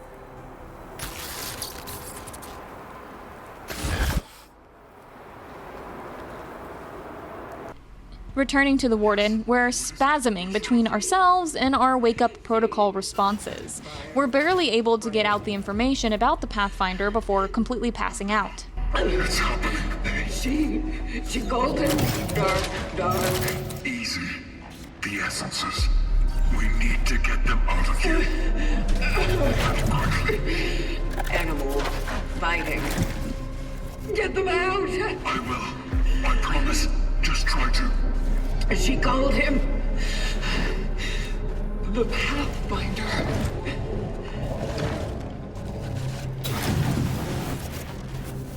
The Pathfinder. When we wake up, we're in the Warden's workshop. He fills us in on why we keep having these various visions and uncontrollable spasm. Essentially, essences are meant to be stored in a phylactery, sure, but only a short period, only just long enough to get them back to the terminal for that ascendance. Unfortunately, because we've held on to the ones we've collected for so long, our sanity has been tied directly into our phylactery and those essences' existence. Part of our identity has been filled in by these essences, and therefore the only way to safely remove them from ourselves is now the terminal. We can't just release the phylacteries and go on about our day. I mean, in the game you can replace certain essences with other ones, but I'm assuming that when you take them out, there's a hole left behind and they kind of just fill right in there, so it doesn't solve anything. Unfortunately, despite the terminal being the only option we have, it is beyond any repair, according to the Warden. At this point in my playthrough, I just didn't trust this guy at all anymore. Like, I was fully convinced he was lying to me about not being able to fix the terminal. Why would you not be able to fix the terminal? Isn't that your entire job? Why would you have told me to go get more essences if you knew it couldn't be fixed? If you knew the result would be me freaking dying or going insane? He tells us he's gonna search the records for who or what a Pathfinder is while we go talk to Zibbert. Begrudgingly, I listen to him. It's not like there's anything else for us to do now other than sit here and die, I guess. What's one more brain inside of our brain? Plugging in the anchor, we take our seat to see what the doctor has to say.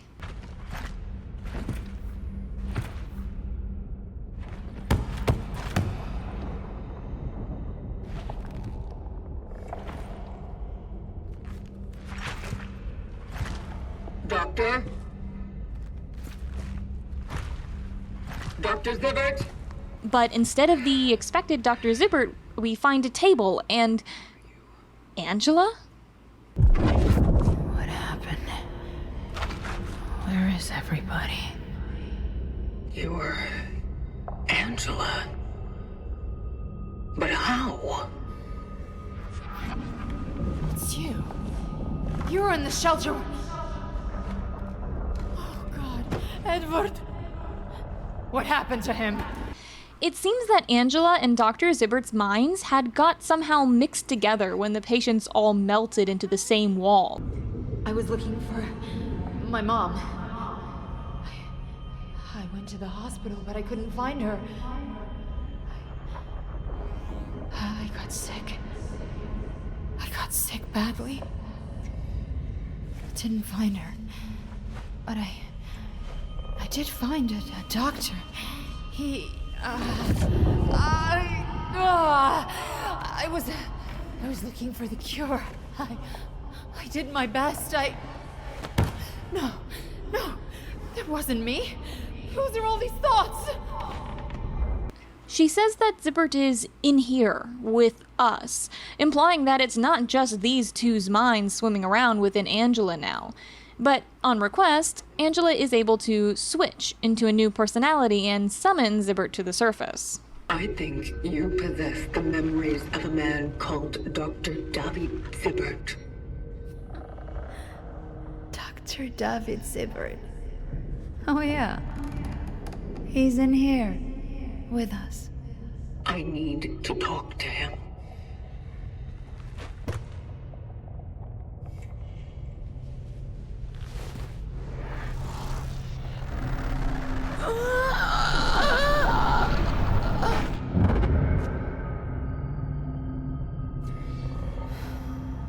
I really wanted to help him.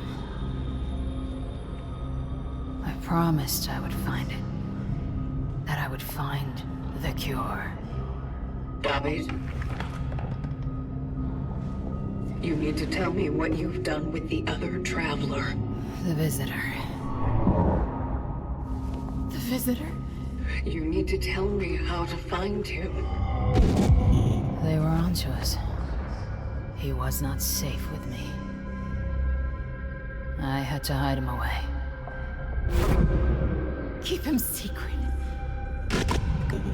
Keep him safe. Was I wrong? An execution order was given. Kill them all! Healthy or sick. Patients or doctors. It didn't matter to them. You stayed with them to the end. I shouldn't have. I never should have risked taking him out from the Steelworks.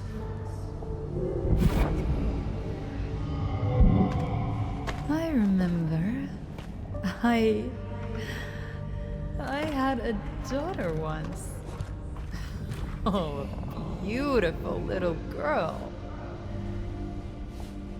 In the Abbey on the outskirts. That was the only place they wouldn't have looked in. I needed to trust her. I needed her help. My little girl. So after that confusing conversation, we can parse that we have a new target, and we have the location of the Pathfinder.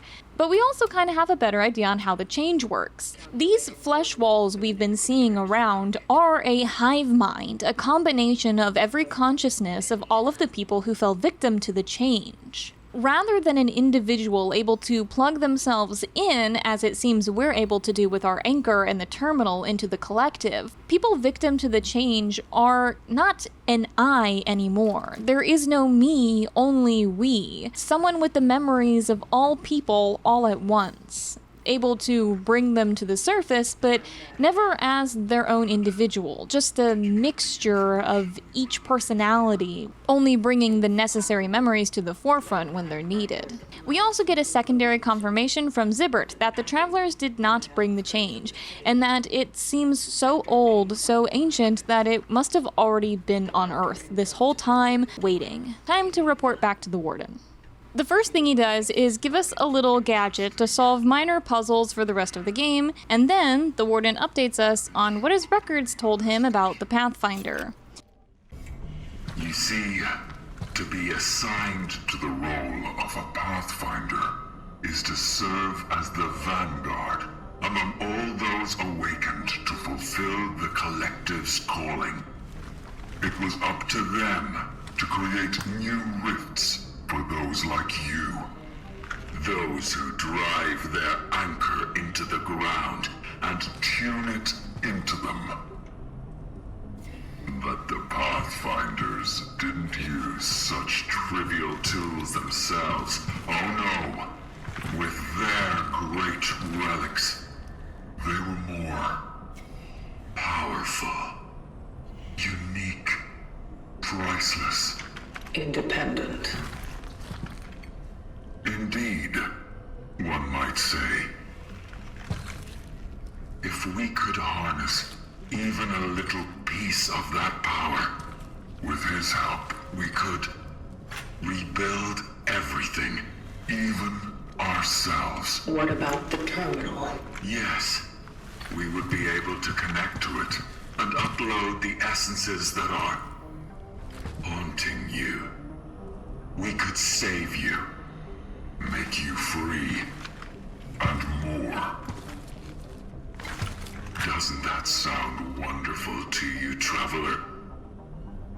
Like I said already, I don't trust this guy. But while you do all the little puzzles you need to get to the next tram, to get to the next area, there's notes with minor world building about how everything was going as the quarantines were set in place. None of them are super important for the purposes of this video though.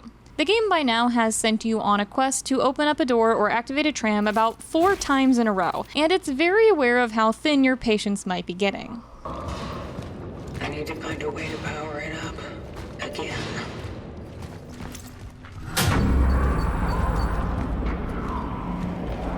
One more to go. This is getting repetitive. At this point, you get some of my favorite environmental storytelling in the entire game. While you're going through the motions of killing orphans, starting generators, you come across drawings on the wall. If you stare at them a little longer than a glance, your character will note, "These look fresh."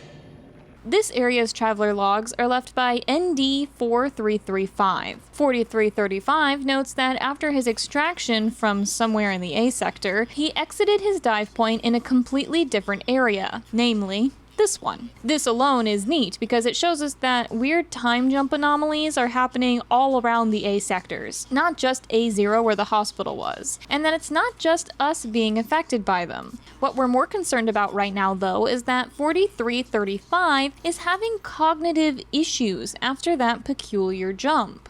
You find another very odd voice note from the same traveler later. It makes no sense. I've conducted a standard cognitive abilities trial on myself. The results are, I miss her.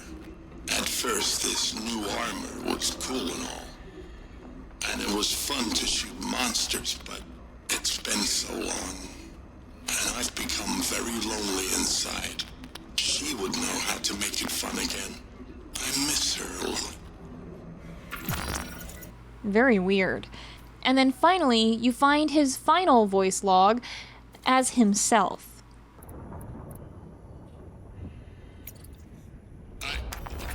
My phylactery has malfunctioned. I have to regain failure. Initiating emergency. Finally! Ready or not, here I come. It seems that the Warden was being more forthcoming than I had thought. If our essences aren't extracted soon, if we're stuck somewhere far away from the terminal for too long, our bodies will be completely taken over. The story of 4335 has a particularly sad ending. That being, once you get the key to the toy shop, you find the body of the traveler inside. Just as the drawing suggests, Marcel, the boy who took his body, took off his helmet due to what I can only assume are hallucinations of his mother, and died. This is one of the 3 essences you can get that comprise the family of them I mentioned earlier in the video. I love this little sequence because if you're like me and you weren't... fucking ding. I love this little sequence because if you're like me and you weren't really paying attention to the in-between areas your first time through, you can completely miss what happened here. Even if you still go back to the toy shop and you look at the drawings and you see the body. It does a few things for the story, and the first being that it shows the essences aren't just a collection of victims' memories. These essences are a real, true, whole person, trapped inside a little vial on your hip.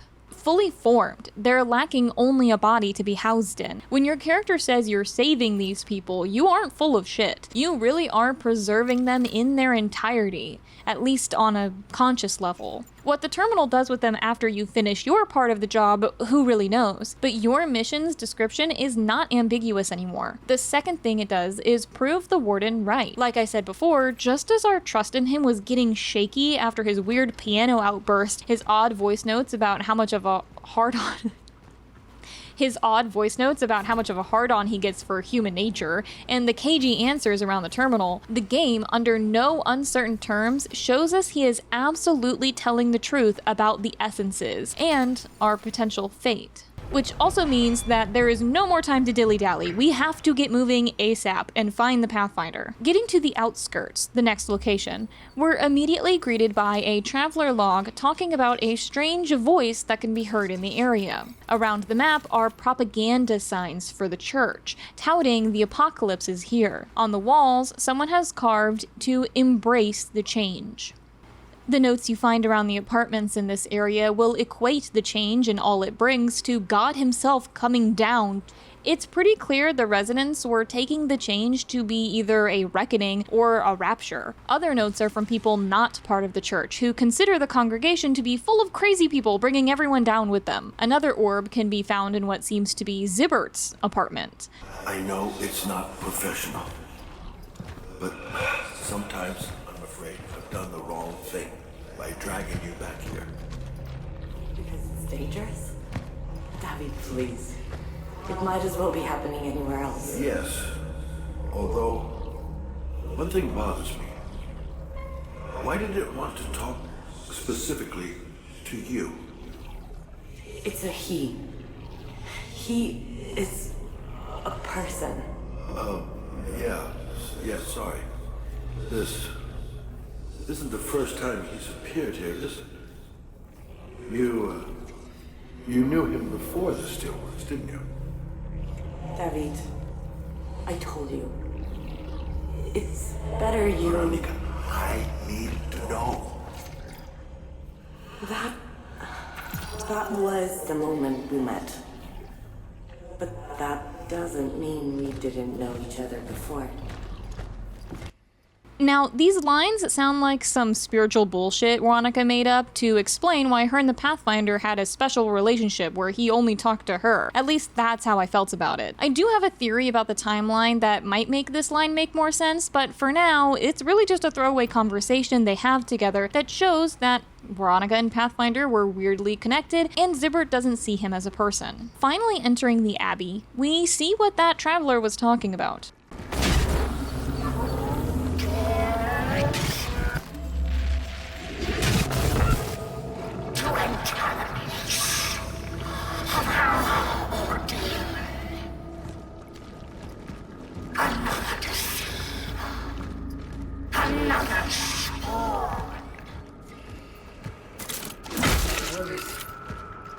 It is not from within.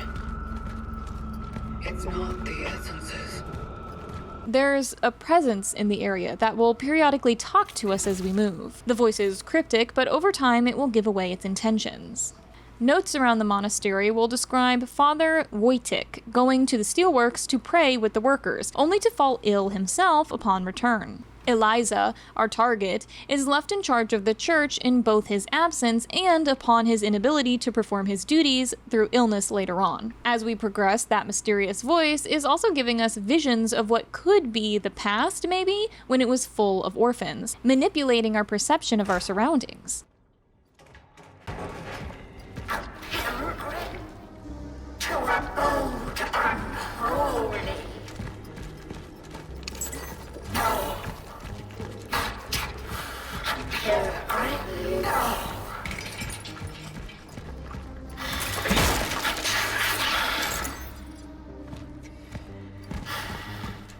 Or so you think of yourself.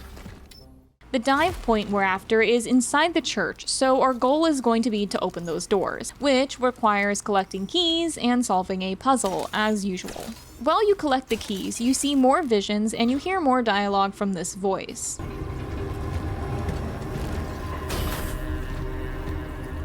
Here to rejoin with the others? No. No. This one is different. We can feel it. What sacrilege have they done to you, child? Has the arrogance of the fallen twisted not only your body, but your mind too? It seems the voice is showing that it dispatched our predecessors by driving them insane or setting orphans upon them specifically. You'll see visions of orphans worshipping the various statues and altars within the crypt section of the level as well. You can find a note that describes the father in his late stages of change. The father seems to have been the one perpetuating the idea that the change is somehow the work of God. Eliza, who we assume is the writer of these notes after taking over the church, disagrees with the idea that the change is in any way divine. This is also supported reported by another traveler who leaves a voice note describing the congregation's fearlessness while waiting for the change to happen to them, saying they're preparing for something and that her target was at the head of the organization. Throughout this area, you've noticed me finding very many different corpses of previous travelers who have presumably died before completing their mission, repeatedly being assigned to extract Eliza and then failing. There's a note about someone refusing to be extracted earlier in the Abbey, which we can probably assume is Eliza. The voice continues as we slowly collect the required puzzle pieces, and then we get this note, which is a real doozy, followed by a traveler log that puts all these pieces together. The orphans in this area are still behaving as their own specialized group, driven to this behavior by their past religious zealotry. The voice we're hearing has been commanding them using references to scripture to get across its messages. The voice seems to know all about the travelers and the Pathfinder who was brought here in the past, strategically cornering and hunting the travelers down in order to prevent anyone from completing their mission. Now granted, this didn't fall perfectly into place until after I played the game through already, but I think if you're focused, you can figure out already, on the first run, Eliza knew about travelers and extractions because her father brought the Pathfinder to her for protection. By the time the dive point goes back to, most, if not all, of the living in the area are heavily infected and behaving like the change is a rapture-like event. Eliza manages somehow to separate herself enough from the rest of the change to maintain her sanity unlike the others, probably just through her sheer will and faith, and in the future, now, a changed Eliza remains head of the church and is somehow preaching to the other orphans, giving them commands in order to stop any traveler from reaching the dive point inside the main courtyard so they can go back and extract her. Honestly, this is really smart. Eliza kind of did 5D chess on them. This is also, in a way, another instance of showing that the orphans who do not merge into the rest of the biomass covering everything are capable of independent thought and decision-making, at least on some level and in some cases. Those in the Steelworks quarantine and in the hospital who stop and cry, who run away and hide in rooms, they may not have been just acting on residual instinct, but maybe they really did have a small fragment of their minds left within them. Maybe. There's not really any solid proof of this in the game other than what I just said. Eliza is truly the only example of an independent thinker who has been changed, and she's also completely in control of all of the other orphans, so I don't know, maybe she just is a super cool exception with super strong willpower, I'm not sure. I do think it's worth thinking about though, as it would imply the suffering someone feels as they change is infinite, as they continue to feel and understand what's happening to them far after it's completed its course. We get the last few dialogues from the voice we have now identified as Eliza, before finally opening the church doors so that we can reach our extraction point. You think you two were sent, don't you? No,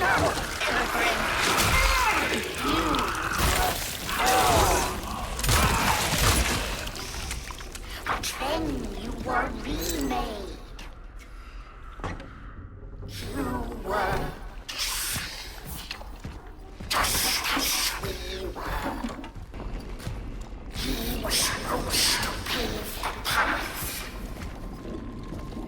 The traitor, the fallen envoy, the fallen sworn, an angel of the many, and faithful to his call.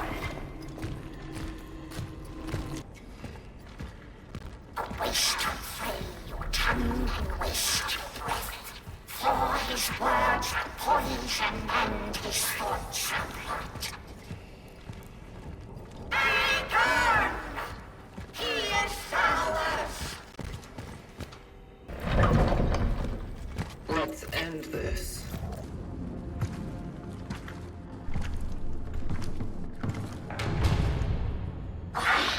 Do you seek this relic of a rotten carcass? This false messenger, this petty conjurer, the one who fell for the kind of man, prodigal, prophet. I need this traveler. Back off, or I'll fire. We feel the fire no more.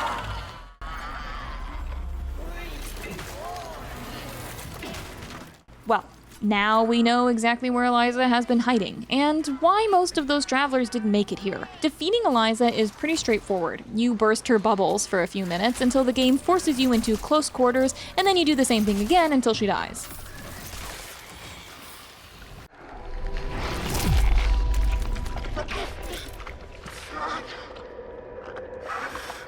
Forgive my sins. I feel. Is he with you? Is my father with you now? Yes, he is. I would so much like to tell him. To tell him that we were both wrong. We just wasted our time together. I'm sorry for that. God is giving me one more chance to meet him. My real God, not this thing. This time, I will not be afraid. I will not hesitate. I will not back down. Now, into your hands, Lord. What she just said gives us a bit more context for what exactly was going on during this area of the game, but truthfully, I do not have the time to explain what I think right now. I found the Pathfinder. Pause. Before we go any further, I need to give you my final warning for spoilers. I know I already spoiled pretty much 90% of the experience so far, but again, if the game looks interesting to you, if it looks like a fun old time, and you think you'd love to experience your first playthrough on your own, this is the time to bookmark the video and then come back later for the deep dive. This is now officially the point of no return. What happens next is going to completely reframe the entire game. Don't say I didn't warn you.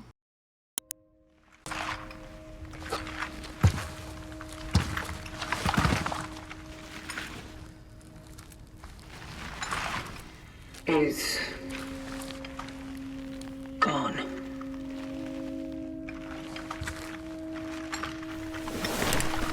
What? The warden? Did he know? In case you never caught it, and this doesn't make any sense to you, the identifier on the Pathfinder suit is the same number as the one on the warden, meaning that the dead man sitting next to us and the one who saved us from the terminal are the same person. Your last target.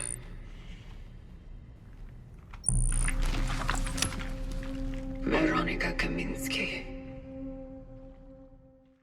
From this point onward, this game moves fast. We're going to be getting to the ending in less than 3 hours of real time and probably less than 10 to 15 minutes from your point of view. There is a massive amount of information dumping that happens here, so it's time for us to lock in a little bit. The first thing we do is access the Pathfinder's memory logs. We get this message from him. The long and short of it is he no longer believes in the vocation. He believes that the collective is robbing people of their individuality and what makes them special. Therefore, it is just as evil as the change and should be dissolved, or at least stopped in some way. Therefore, he turns himself off to prevent any other travelers from waking up and continuing his personal vocation. Maybe it is to my own misfortune that I got close to people. But when I did, I discovered what they really were. And so, I don't think our work helps them become a better being. They are perfect now, in their imperfection. Full of hope, unyielding, bright, and deciding their own fate. That's why I won't let them be put together into the cogs of a machine that dehumanizes them. And above all, I can't let anyone else take her, for she was the only one who saw one of them in me. Fortunately, I believe I have found a way to stop it all. No more extractions. No more awakenings. But for those who are still there, if somehow you are there, do not follow. Don't trust in the collective. All that matters to them is their own hunger.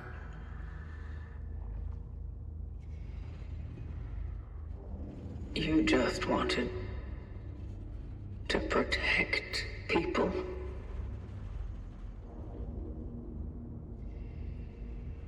Protect her.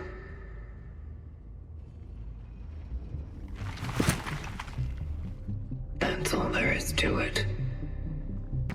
Of course, this reconfirms what Veronica said about how the Pathfinder didn't plan on hurting anybody, but We're still due some explanations. and what better way to get answers than to pick up the corpse and bring it back home with us? When we return to the terminal, we find the place a total mess, completely overrun with orphan corpses. Entering the Warden's workshop, the computer greets us as Pathfinder. So this isn't the Warden's workshop after all. Granted, we just learned they're pretty much the exact same person, but we don't know if he knows that.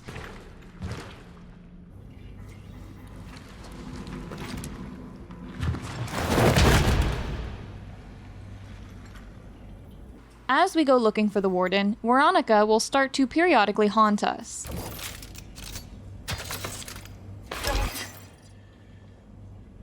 Voice notes from the Warden we couldn't access before tell us an awful truth about the situation. The Warden has been using sleeping traveler bodies, the ones that have yet to awaken from their rev pods, as empty vessels, running experiments on them.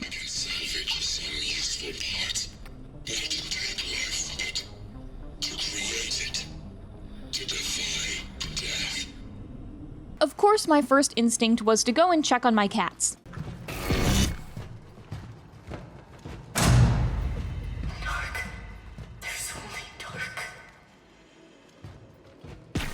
There's no new secrets or dialogue, but they're all okay, safe and sound, good little kitties. You would probably like the milk, wouldn't you?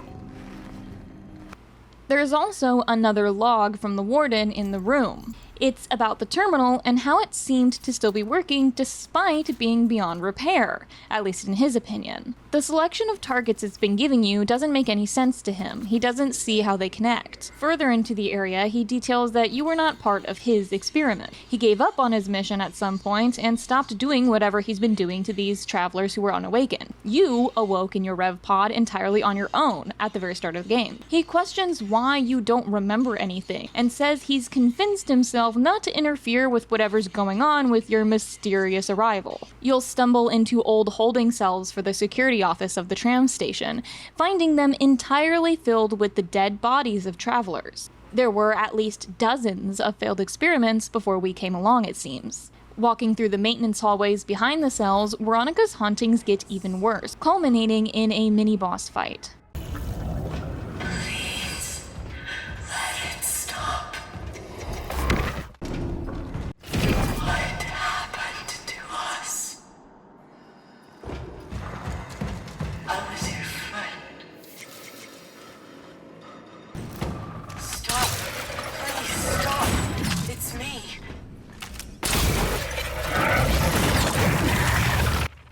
This is when we get the worst voice log from the Warden, in terms of just his character.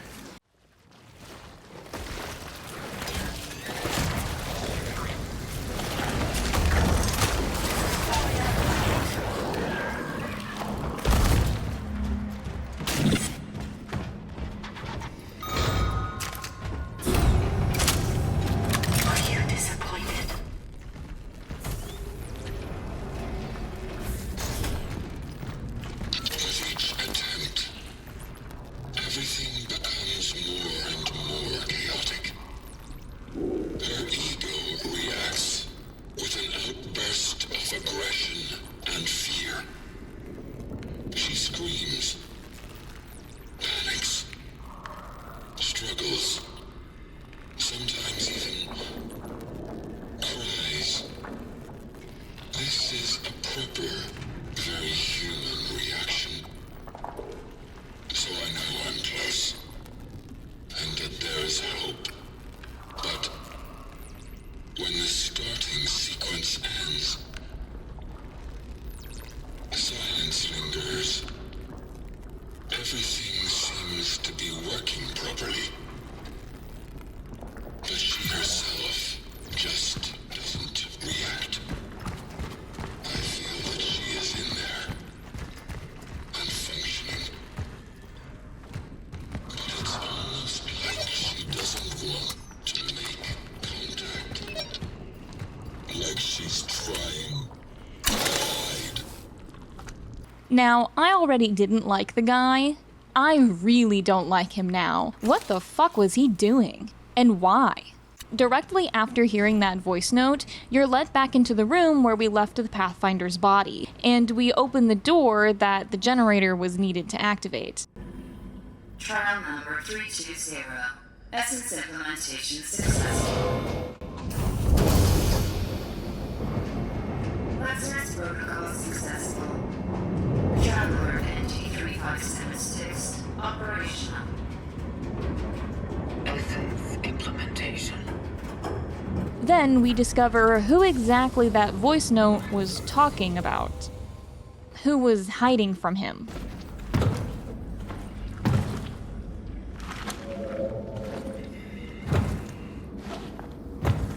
It's Veronica.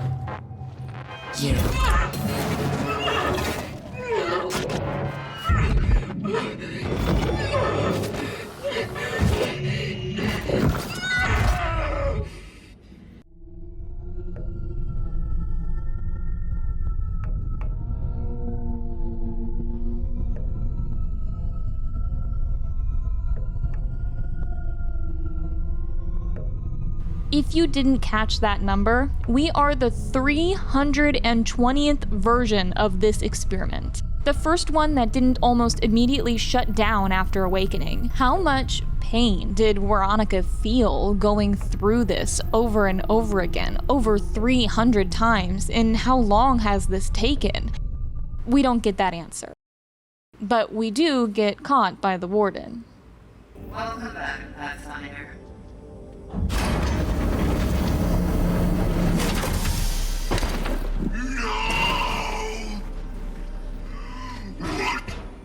What have you done? He's upset, obviously, as we have just killed Veronica, essentially, or whatever was left of her that he had maintained all these years. Just when you were starting to be complete! You have ruined everything, you monster! Monster! It's you who made me this! Why? Why did you make me like this? Because she would never give up. What? She would try to save humanity at all costs.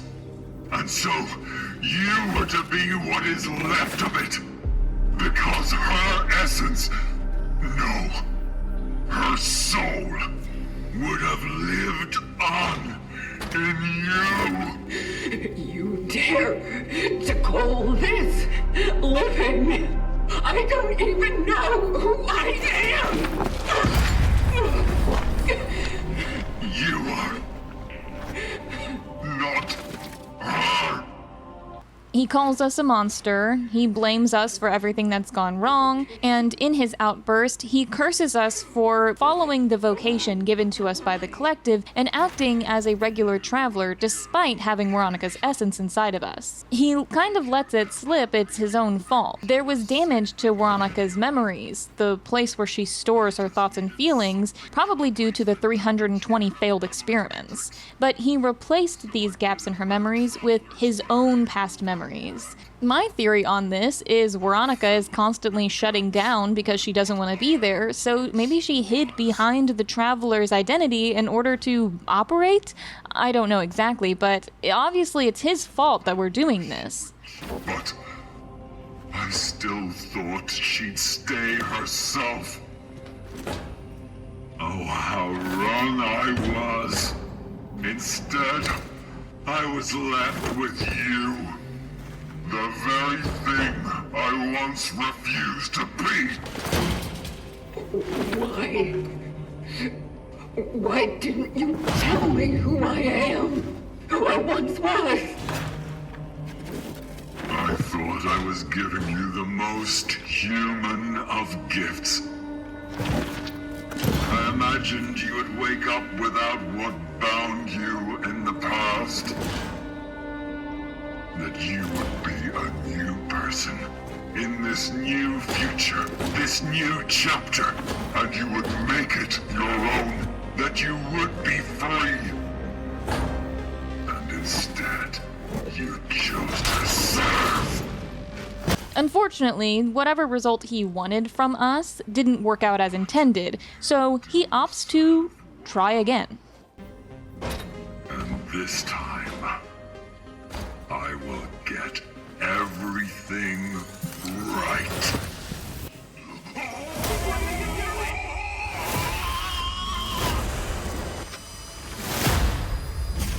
Fixing things.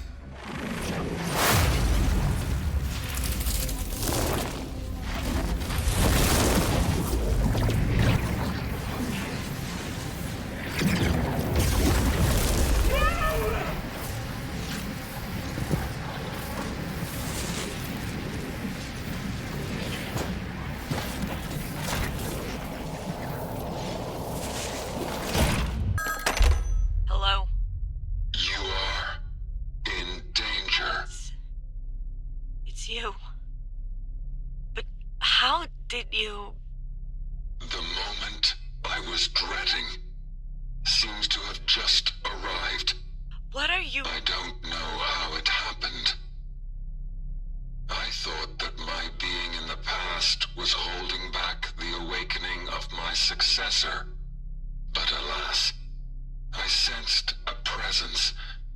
One of us appeared in this timeline. He will probably want to replace me and continue the vocation. The only thing I can do is switch off to give us a little more time. They won't track me down so easily then. Wait. No. No, absolutely not. It's real, Veronica. Don't trust any of them. They will not hesitate. They are not me. For them, you are to be next. If fate gives us a chance, we will meet again. But for now, our paths must part. Stop. We can still think of something. Goodbye. Hello? Hello?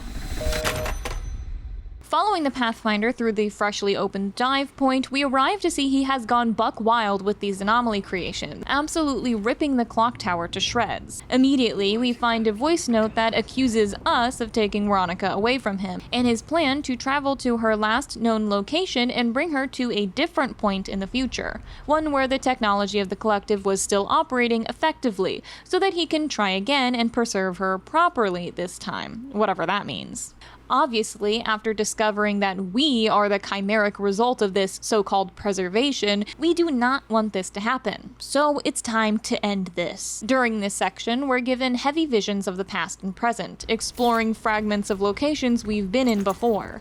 This is probably due to the Pathfinder's repeated opening and closing of rifts in previous locations where Veronica was, which we also were in. Veronica's voice is not just a terrified voice echoing her past anymore though, but periodically commenting on the visions we're witnessing. They were my friends once. With certain lines, like this one,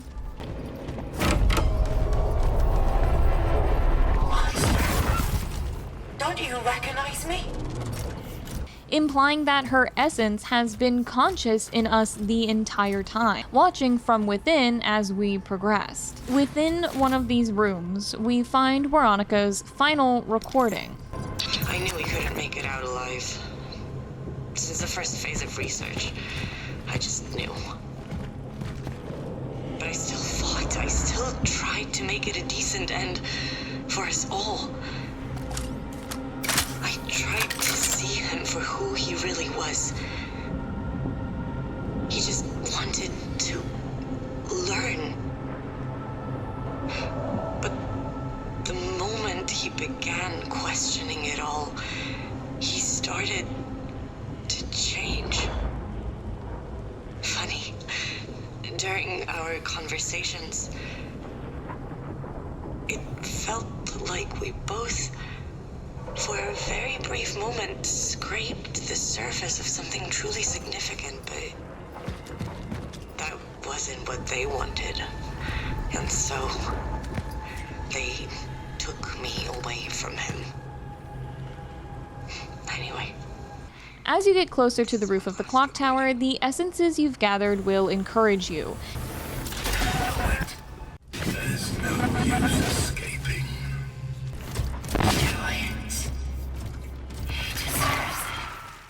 And in the final Traveler base, probably set up by Pathfinder before the last battle, you'll find the last recording of the entire game. So what exactly do you want from me? I wanted to save you.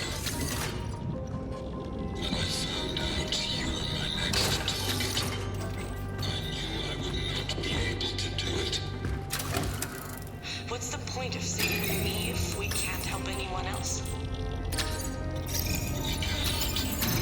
Here and now. But what I learned about you is that you are relentless. So what's your plan then? My plan was to keep you safe. And hope you will find a way. Hope. That's it? That's another thing I learned from you. Finally, we meet Veronica for the last time, knowing now that we're looking at ourselves. She remembers who we are as well, so the assumption is the Pathfinder has brought her from the hospital just after our extraction of Zibbert. Why can't you just let go? Veronica, you can't trust him. He's dangerous. I don't know what his plan is, but you can't believe him when he says he wants to save humanity. He only cares about you. And he will hurt you. He wouldn't. I've seen it.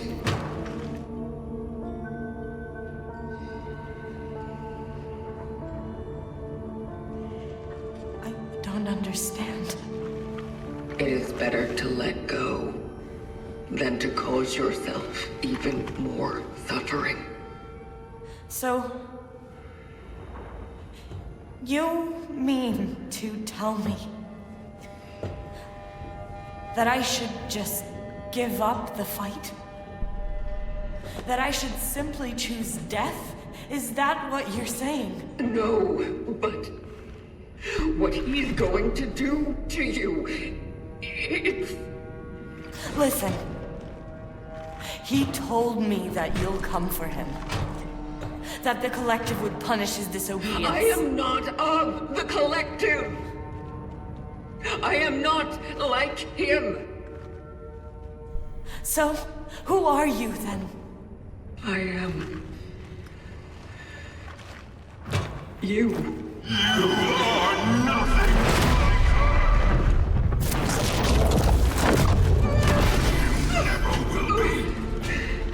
I won't let you do to her what you did to me. I won't. I promise. I swear. No. You need to stop this right now. Stay out of my way! So, the first time you fight this boss, he is a bitch and a half. He moves you to different locations between phases with different set pieces that make the game harder or easier depending on which phase you're in. He shoots balls of blue light at you, he'll teleport behind you to attack, disappear when you shoot at him sometimes, and has a special charge attack that can only be interrupted with a very well-timed charged shot. So I sure hope you found enough cats to upgrade that charge time by now. Oh, and he'll also spawn explosions around your feet repeatedly. Every attack does nearly half your HP as well. Needless to say, this is a punishing game from the start, and this ending might take you a couple tries. I know it took me about 3. Each phase has a repeating attack pattern. There's plenty of ammo and health drops, and there's no funny business, so once you do master the phase of the fight you're in, it will be just as easy next time over. So eventually, I promise, you will get his ass.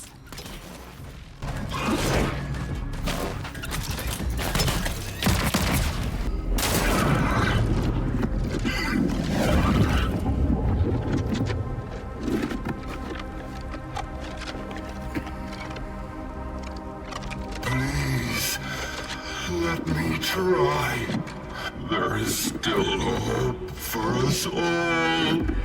I'm sorry. But I can't. I know I hurt you. But this time I will do this right. Just let me try to fix all this.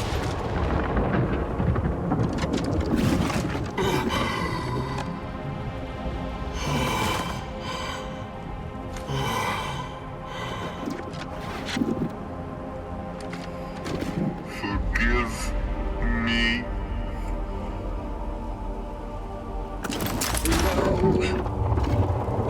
Stop! Please!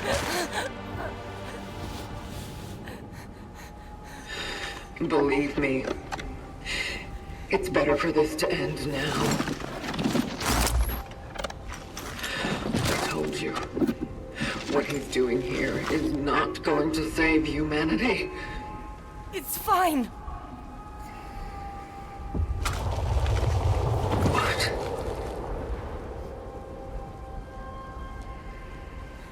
Maybe not now. Maybe not in this time. But there are possibilities. There have to be. How are you so sure? I know you've been through a lot. And I believe you when you say who you are. But I also believe that you used to be me. And I don't want to give up now.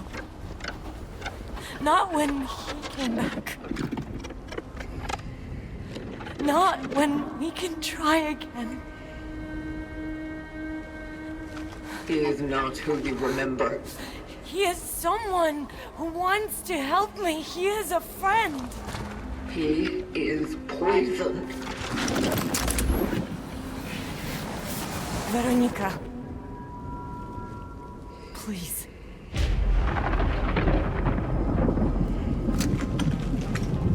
I want to have a future. Whatever it may be.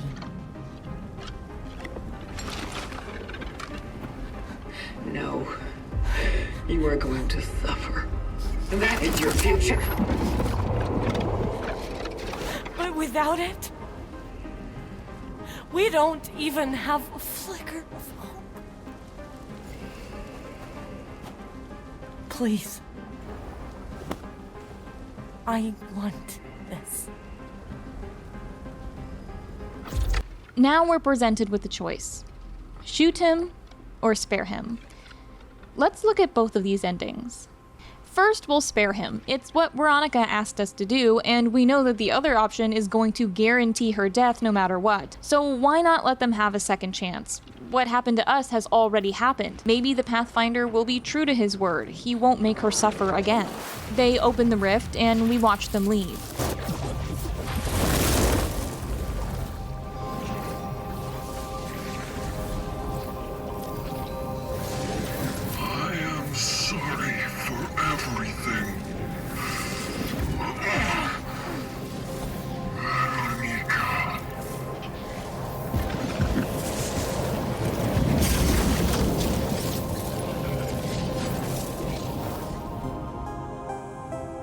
The credits roll, but we're not done just yet. Each of these choices you could make will present you with a different end credit scene. The one we just chose is called Ending B.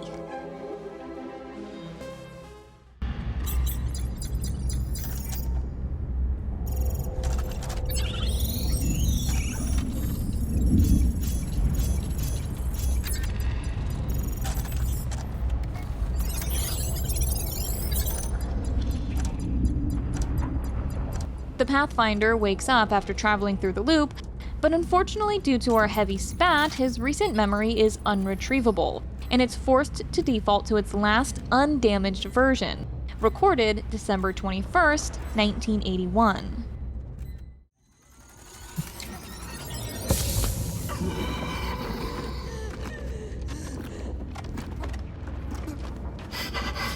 Veronica.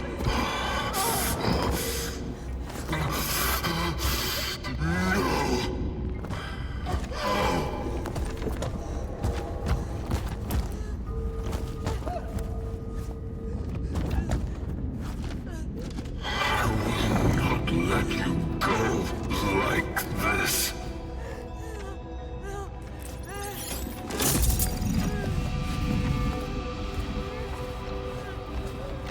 This is the only way now. Please, you need to understand. I can fix this. I will fix this.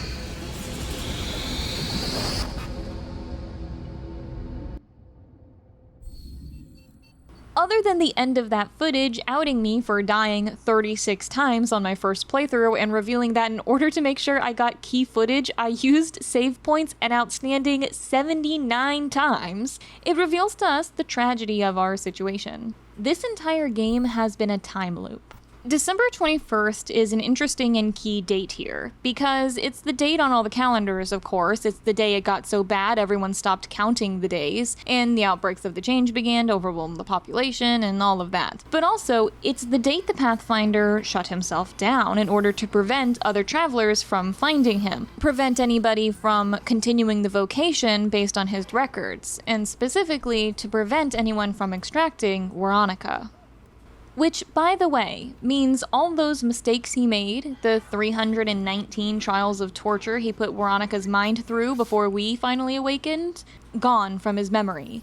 He's there now with a Veronica he's just extracted in a panic in a time somewhere in between the past and future we've visited, with all the technology he'd need in order to try and bring her back again. Letting the Pathfinder go means that we've kind of fucked ourselves. So let's go back then and choose Ending A instead. Apologies in advance for the death of my frame rate here, sometimes OBS just isn't kind to my graphics card. Oh, and I put a new costume on to make it more clear the footage from now on is going to be the second playthrough of the game. No!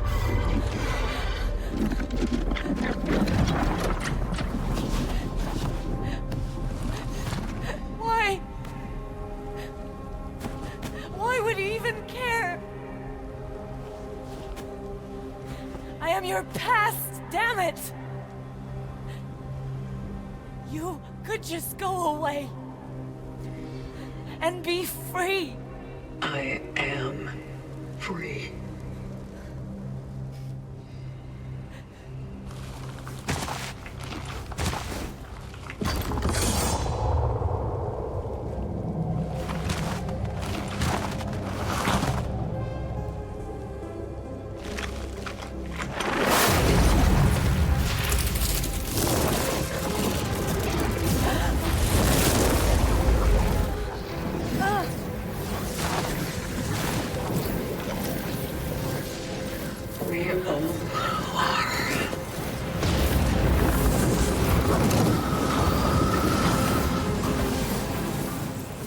So, we've broken the time loop, and what happens when a time loop is broken at the wrong key moments? Well, it breaks. Without Veronica being extracted, we never existed, so we go bye-bye, but we did open a rift for her just as we left, so let's see where it goes this time.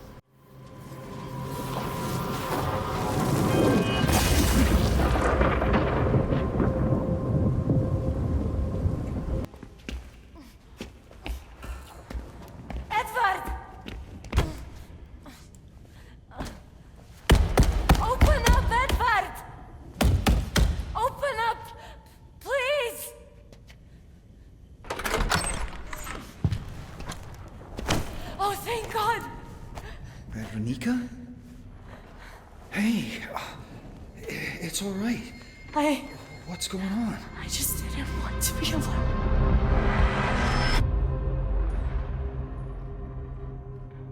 Okay, so I would not consider that to be a particularly better ending than Ending B, to be honest. I guess in this version of the timeline, Veronica started the change, though actually, considering Edward's wearing the same clothes we found him in, it's beyond any sort of hope for salvation. She probably is just another casualty at this point. Either way, since the game is supposed to be a time loop story, we can assume that this ending can't be canon. In fact, it's impossible for it to be canon, since the point of the game, as I've already heavily implied, is that you're meant to play it twice, meaning the loop is meant to repeat at least once, canonizing Ending B.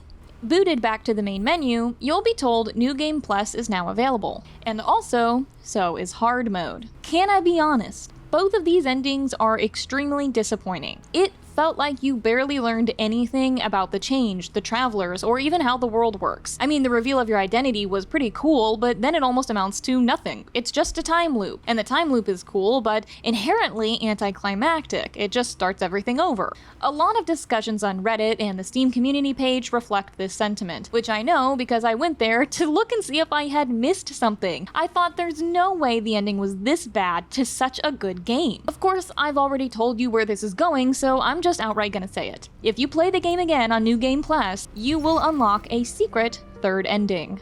Most people seem to have opted not to do this because the game is really hard. Honestly though, once you have over half the upgrades carried over from your first run, the game is a breeze. Hard mode brings the game up to about the same level of challenge as the first run was, but if you just want to get through it, say, to record footage for your YouTube video in a timely manner, there's no rule about playing the game again on normal, or even easy mode if you wanted to. Both game modes will unlock Ending C, so my second run is just a repeat of normal mode, which shaved 5 hours off my playtime.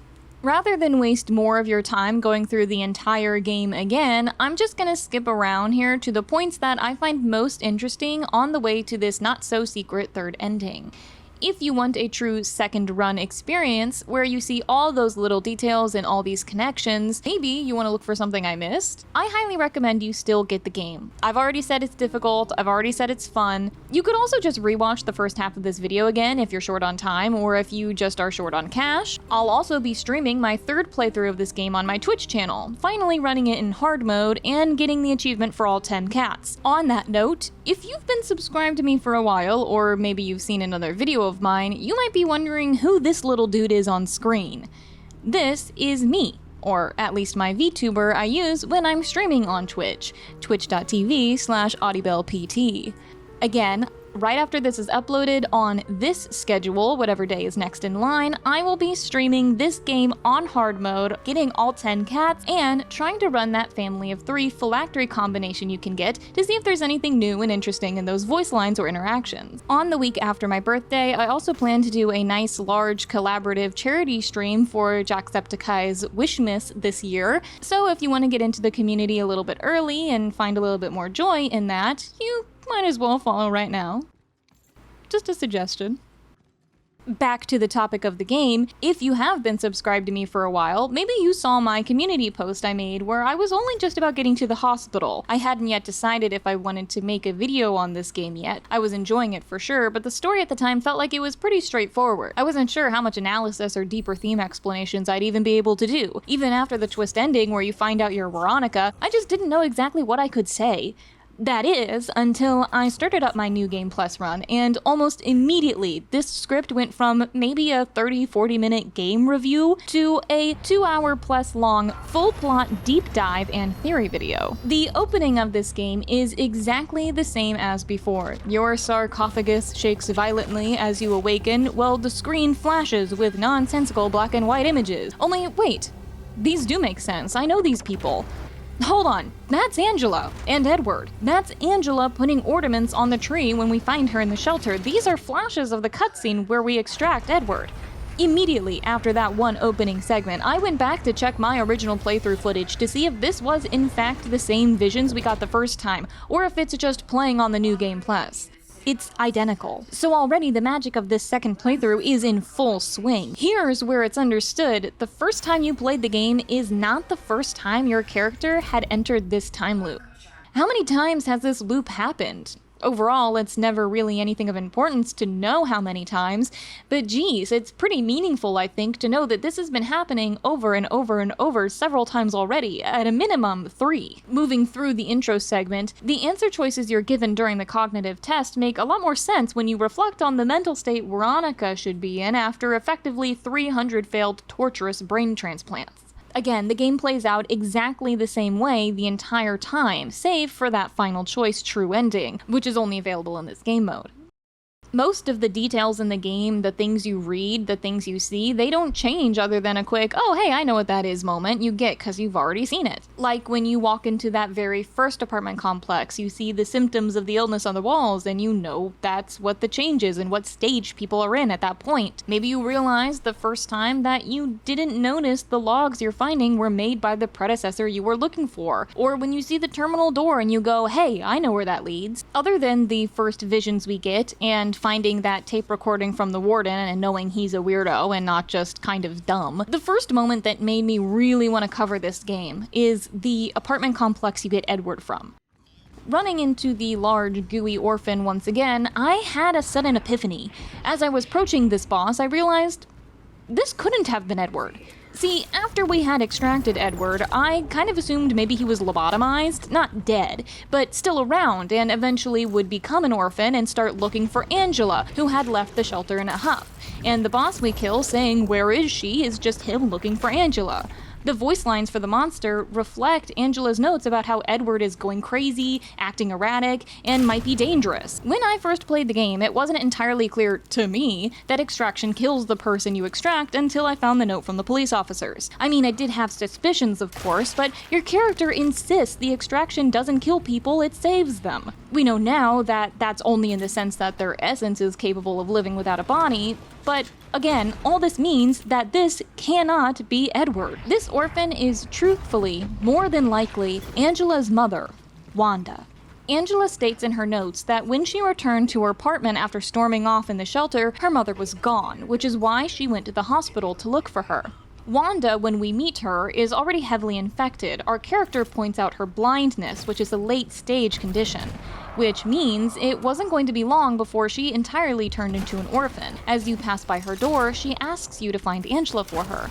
She suspects that Edward had taken Angela, and I do think if you're convinced from the start that extraction kills people, you would have been able to make this connection on your first run. I didn't, not only because I assumed Edward was alive, but because of the notes Angela had left around the complex. The fact that you find this orphan boss in Edward's room. It convinced me, before I had even met Angela's mother, that it must be Edward. You find the note from Angela suggesting that Edward would come looking for her and she'd run away right after that boss fight. So in my head, I never even stopped to entertain the option it could be someone else looking for Angela. That was up until in my second playthrough when Wanda asked me what he has done with her.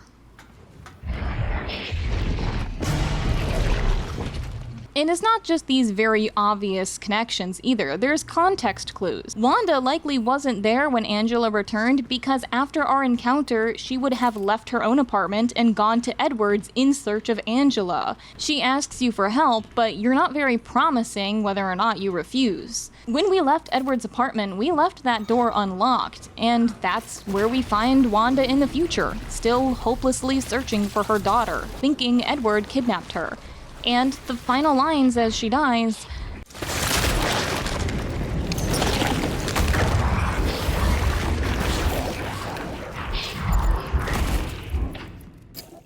"I'm so lonely. I'm so afraid." It's tragic, and genuinely was a realization that left my jaw on the floor.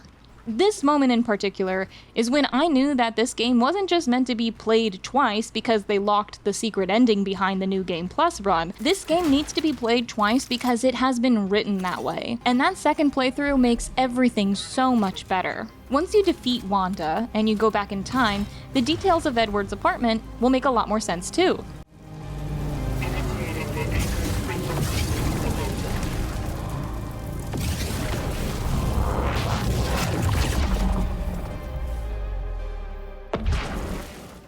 First, the references to Datlov Pass and Well to Hell make way more sense. The screaming heard underground in the Well to Hell is a one-to-one the experience described by Gabriel when he was finding his coworkers combined together in areas below the Steelworks. The screaming of the orphans as they're set on fire from an explosion. Datlov Pass suddenly becomes a lot less mysterious if we take Edward's mindset and decide that the campers suddenly turned into monsters overnight, combined into one being and then ripped out of their tent. Or were attacked by a time-traveling teleporting spaceman. The note on the wall about the dead man with marks on his head is also no longer a possible orphan transformation, but a confirmation of the extraction resulting in death far before the game made it very clear to us directly that's what happens. On his wall of photos, Edward has the same dark outline person shape we see all throughout the game, and eventually realize is what's left behind after extraction. Later, in the basement, you'll pass by this mark, the one that's in this photograph. It's the same spot in the same place the newspaper stated the man had died. So Edward genuinely did know way more than we realized, likely just as much if not more than Veronica knew about the travelers from her conversations with Pathfinder. He's been tracking and finding patterns between extractions and the disease for months, even years. I didn't even mention this photo being the one in the basement during the first run despite heavily examining this wall, because when I first played the game, I just assumed this was something to do with orphans. By the time I had figured it out, I had forgotten this passing background detail. I had not even remembered Edward knew about this. It really is just these little things in the environment, things sprinkled around the building and the world that become so clear the second time you play the game. It's like turning background radio static into perfectly clear music. These are things I like to imagine our character has taken note of as well, but never mentioned out loud because she just kind of knew what these are as a traveler herself. I no longer feel like I'm playing this game as a random person embodying a character I don't know. I am the traveler, walking through this world. Unfortunately though, I still have no idea what this note is about. The dates on the page are way too far apart to be about a single person, since they'd have lived 140 years for this to make sense. Maybe if you drop the first two dates because of those question marks, but that doesn't make it any more clear outside of the repeated month and day. I thought maybe this was the Pathfinder observing Veronica, but I doubt it because the last date is from October, and while now I'm pretty sure the time frame of the game is likely a few weeks versus just a day, I don't think the interview at the Steelworks between them happened multiple months before December 21st. Let me know in the comments if you have any ideas what this could mean. Same for what looks to be like a code on the wall here. Could be nonsense, just put in for flavor, but maybe I am missing something. Leaving Edward's apartment, we get our first dose of theory fodder. Do you remember this?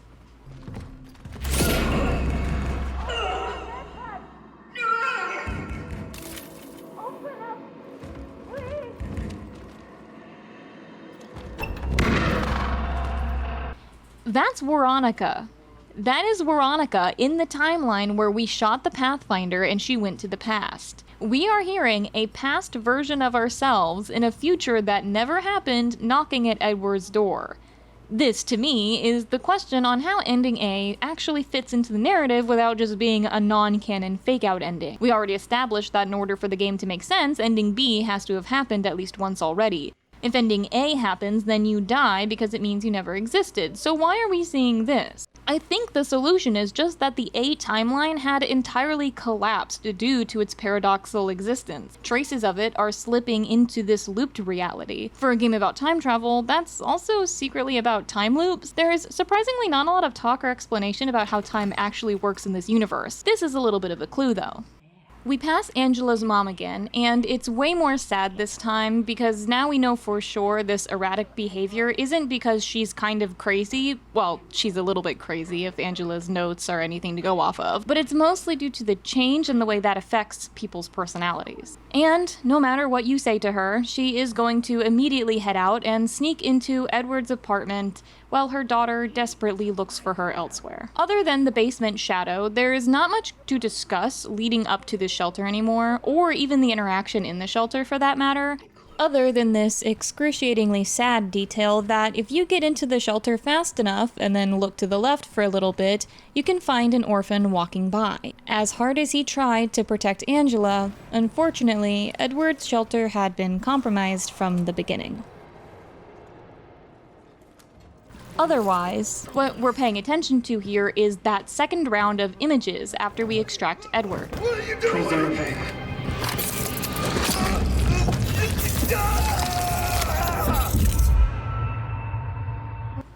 Again, we see glimpses of the future.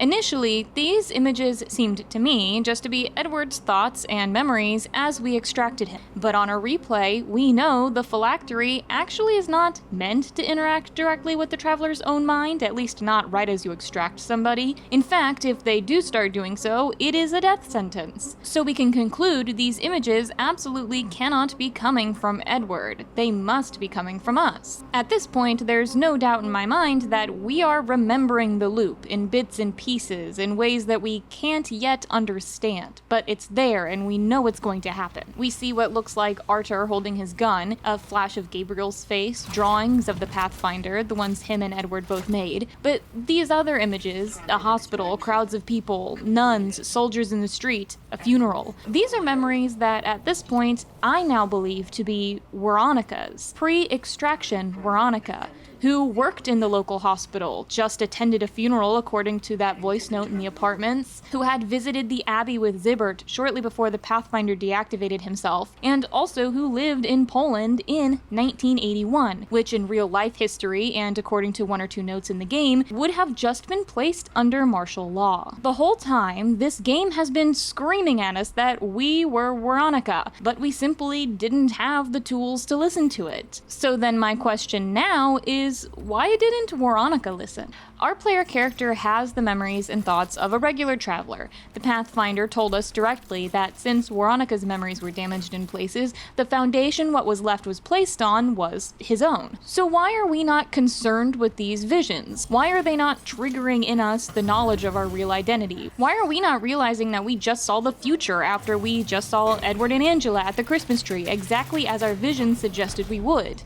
The game doesn't tell us, but you can kind of think of the reason later on.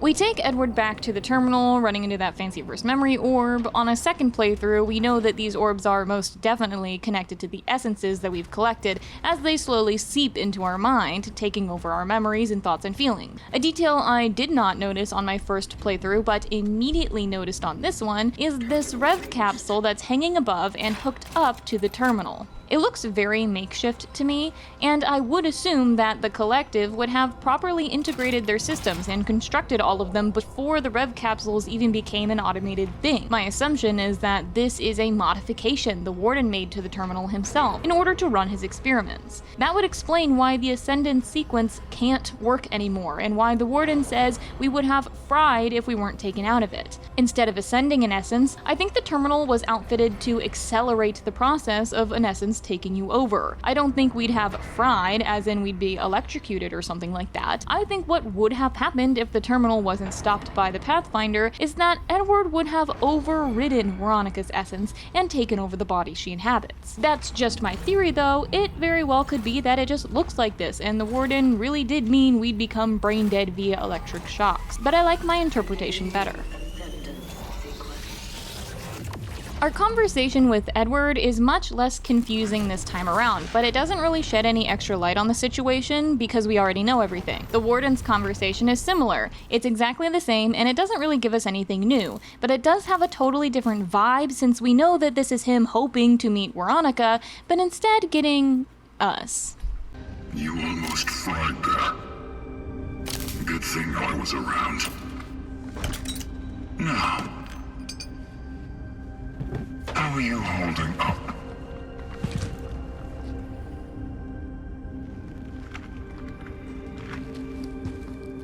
I have not suffered any serious damage.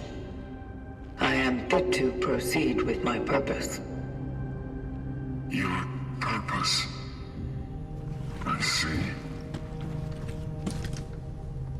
Now that we already know the twist, that log you find right by your chair when you wake up takes on a little bit of a new meaning.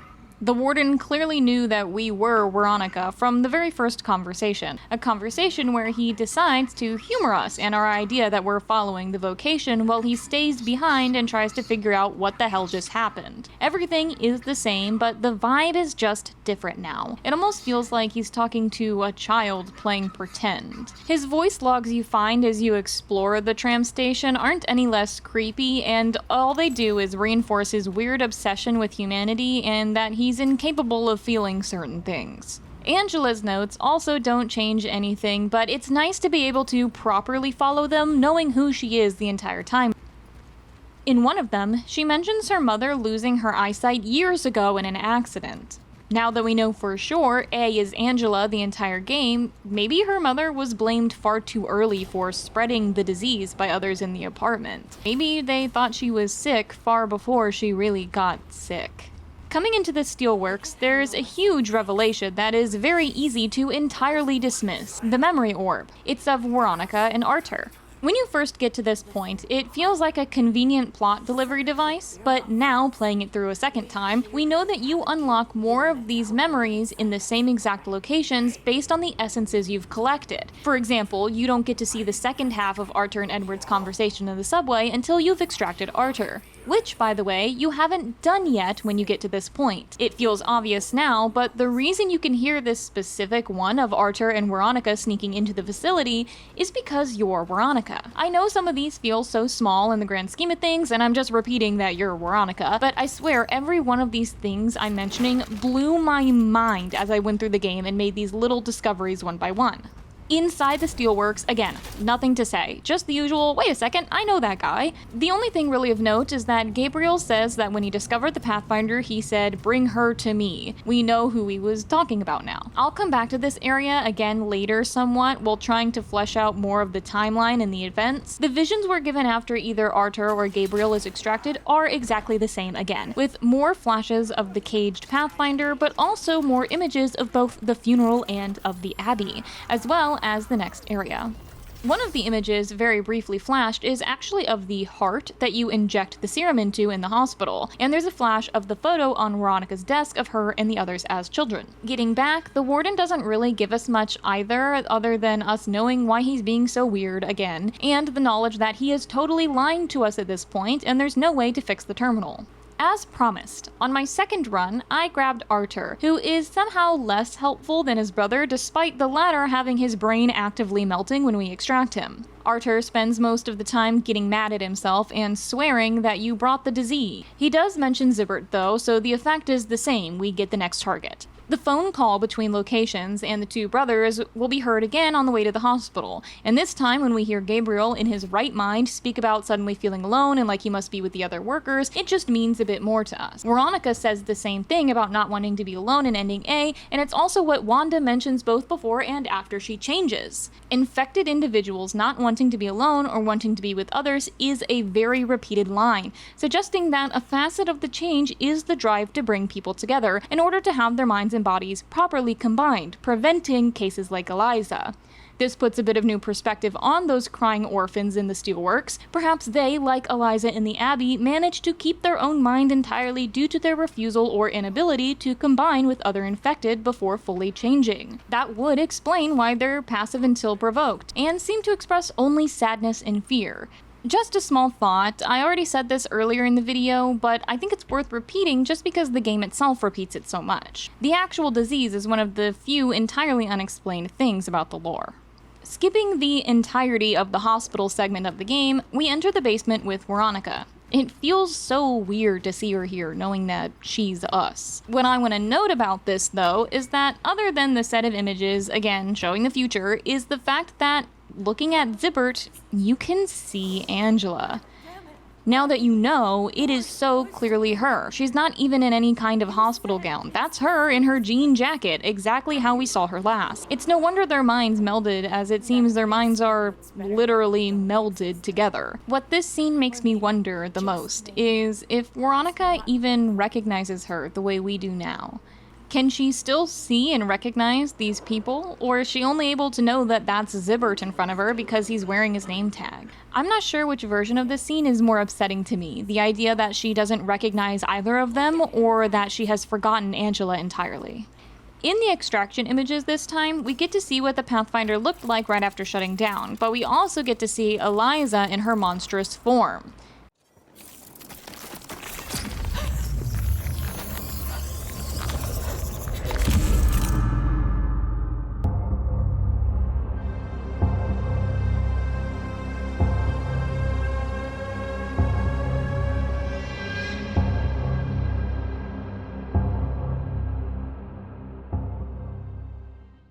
Getting those flashbacks and heart attacks as we run from the hospital, most of the lines here are just as uncontextual as the first time we heard them, but the visuals do mean a lot more. As we run, we hear Angela, which we now know is because we have just extracted her with Zibert. Then we get the repeats of our cognitive responses, and see Angela to be overtaken by that first mini-boss. To me, this confirms that Wanda is in fact that boss, a detail I didn't notice at all the first time. I think here, where you see Angela and Edward together, it confirms in a way that they did have feelings for each other. Then we have the lines from Arthur and Zibert. What they say, while obviously being about their own stories, also feel like reflections of the actions of the Pathfinder. He gave them false hope, he refused to let Veronica die, everything he tried to do went wrong.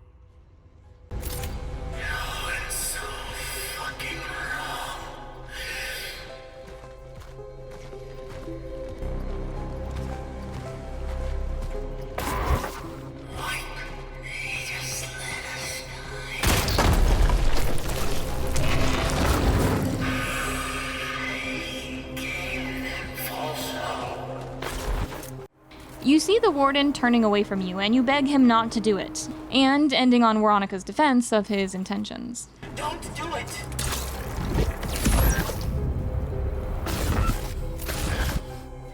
The Pathfinder would rather die than harm us.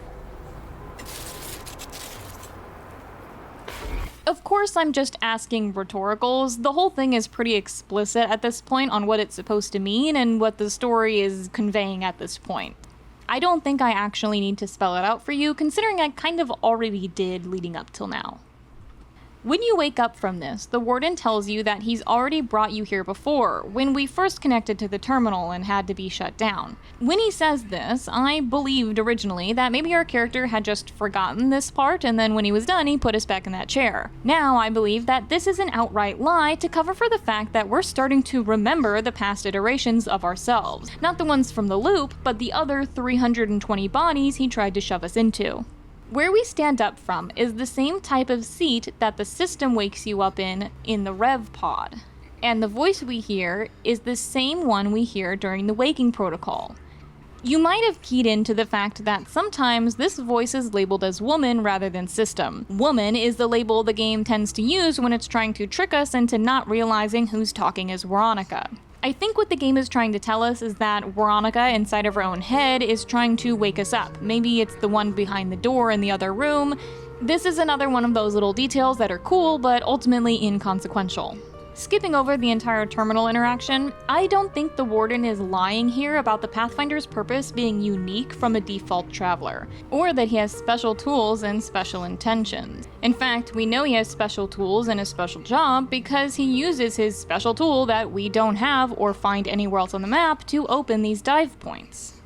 If we never know who our next target is going to be, then there has to be somebody around to open a new rift when a new location is required. Related to this is the fact that each anomaly we encounter has been doing severe damage to the areas surrounding it. The one in the hospital, which was very unstable, did so much damage it made the sector impossible to traverse. Perhaps the reason 1410 had such trouble mending these rifts is because of that particular one's instability. I also think the reason for the constant time shifting in the area outside and inside the hospital may have been because of the secondary rift we encounter inside the morgue. We don't use the anchor to enter that one, but we also know from the ending that the anchors aren't actually needed to enter rifts. They're likely exactly as they're named after, a tool to anchor you to the location you entered the rift from. As stated by 4335, the traveler who was taken over by Marcel, the reason he returned to the incorrect location from his Sector A33 dive is because of a malfunction in his anchor's beacon. Perhaps the reason we're shifting so dramatically is because the rift in the morgue is a secondary one created by the Pathfinder in order to get access to Veronica from a separate entrance point, one other travelers wouldn't catch him using. Perhaps those rifts being so close together is what caused such severe tearing in the environment. We saw how the rift in Edward's apartment, having gone unused for however long, was slowly tearing the building apart. Same with the one at the Steelworks. The Steelworks, though, were in much worse shape than Edward's. Perhaps the Pathfinder had opened a secondary dive point somewhere in the basement where we couldn't see, and that's how he appeared to Gabriel. Take that doubling effect that made everything in the Steelworks float into the sky, shove those dive points so close together they're in the same building, and even 1410's best efforts couldn't counter it and fix the landscape. Seeing how often things can go wrong with the travelers and their anchors, and how any rip in the temporal shell can lead to death while entering and exiting rifts, I don't actually find it strange at all that the collective would have a specialized individual, someone whose main job it is to find optimal locations for these dives, and open them at equally opportune times. It would also explain that the reason the Pathfinder thinks that future travelers won't be sent to his location for a very long time after he's turned off is that there's no point in sending someone else if there's nobody around to open these rifts. They'd have to either create or assign a new Pathfinder to that task. And considering that by the time we wake up, half the technology of the collective is in total disrepair, either they couldn't or just didn't have the resources to send another one. Or maybe they just didn't think it was worth the effort. Who knows why, really, but the point is that it never happened, so the Pathfinder's claim to being special and turning himself off would stop everything is clearly true. Regardless of the details and inner workings of the collective, which we know nothing about. Moving on to the Abbey, this is another area where I get another brain blast moment due to the repetition in the game. First, you come across that orb again with Veronica and Zibbert. Remember when I said it sounds like some magical nonsense thinking? I still think coming from her, it leans that way, but I don't think that it's coming from her. This sounds more like something that she's repeating after hearing it from the Pathfinder. You know, the guy who can time travel and promised to save humanity through her. This kind of skips around in terms of the theorizing, but the game itself is non-linear, so who cares? I don't think the catalyst for the time loop is when the Pathfinder extracted Veronica. Obviously it feels like it is, because that's what we see in the ending cutscene, but in order for a time loop to start the first time, it needs to have an origin for that first cycle. A decision that sets in motion what eventually becomes the looping point.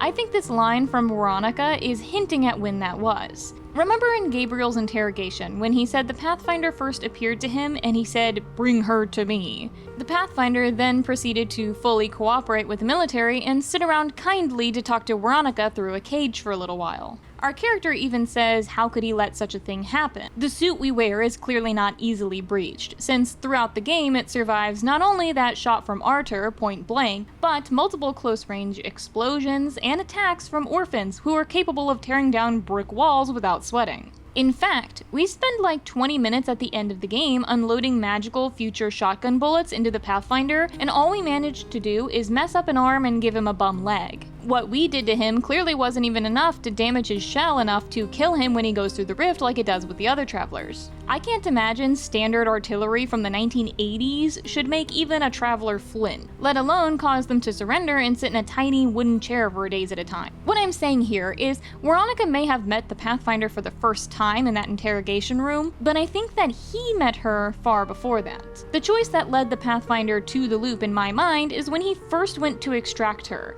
Maybe he did, maybe he didn't, but afterwards, he went back in time to the discovery at the Steelworks, knowing that Veronica and Zibbert would be called there, and requested her presence specifically. This is the action that I assume sealed his fate into the time loop. But this isn't the true start of the loop, it's just the original action that may have caused it to exist. I'll get more into all of this later on when we see the true ending. That memory orb isn't what's going to blow your mind here though. What will blow your mind is listening back to everything that Eliza said to you as you approached the church.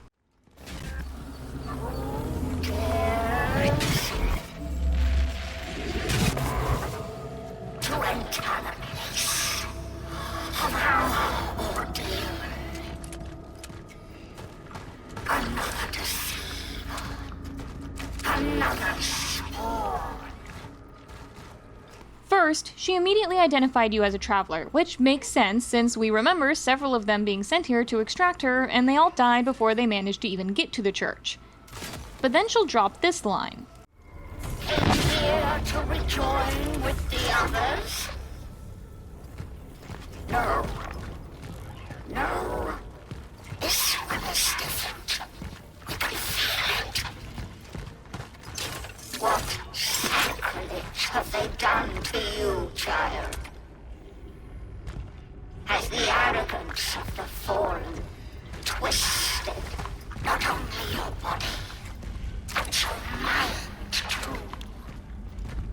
As you walk through here a second time, I think it's meant to be top of mind that Eliza is not part of the change. Yes, she was changed, but her and those inside her church are not of the massive hive mind the rest of the Earth has fallen into.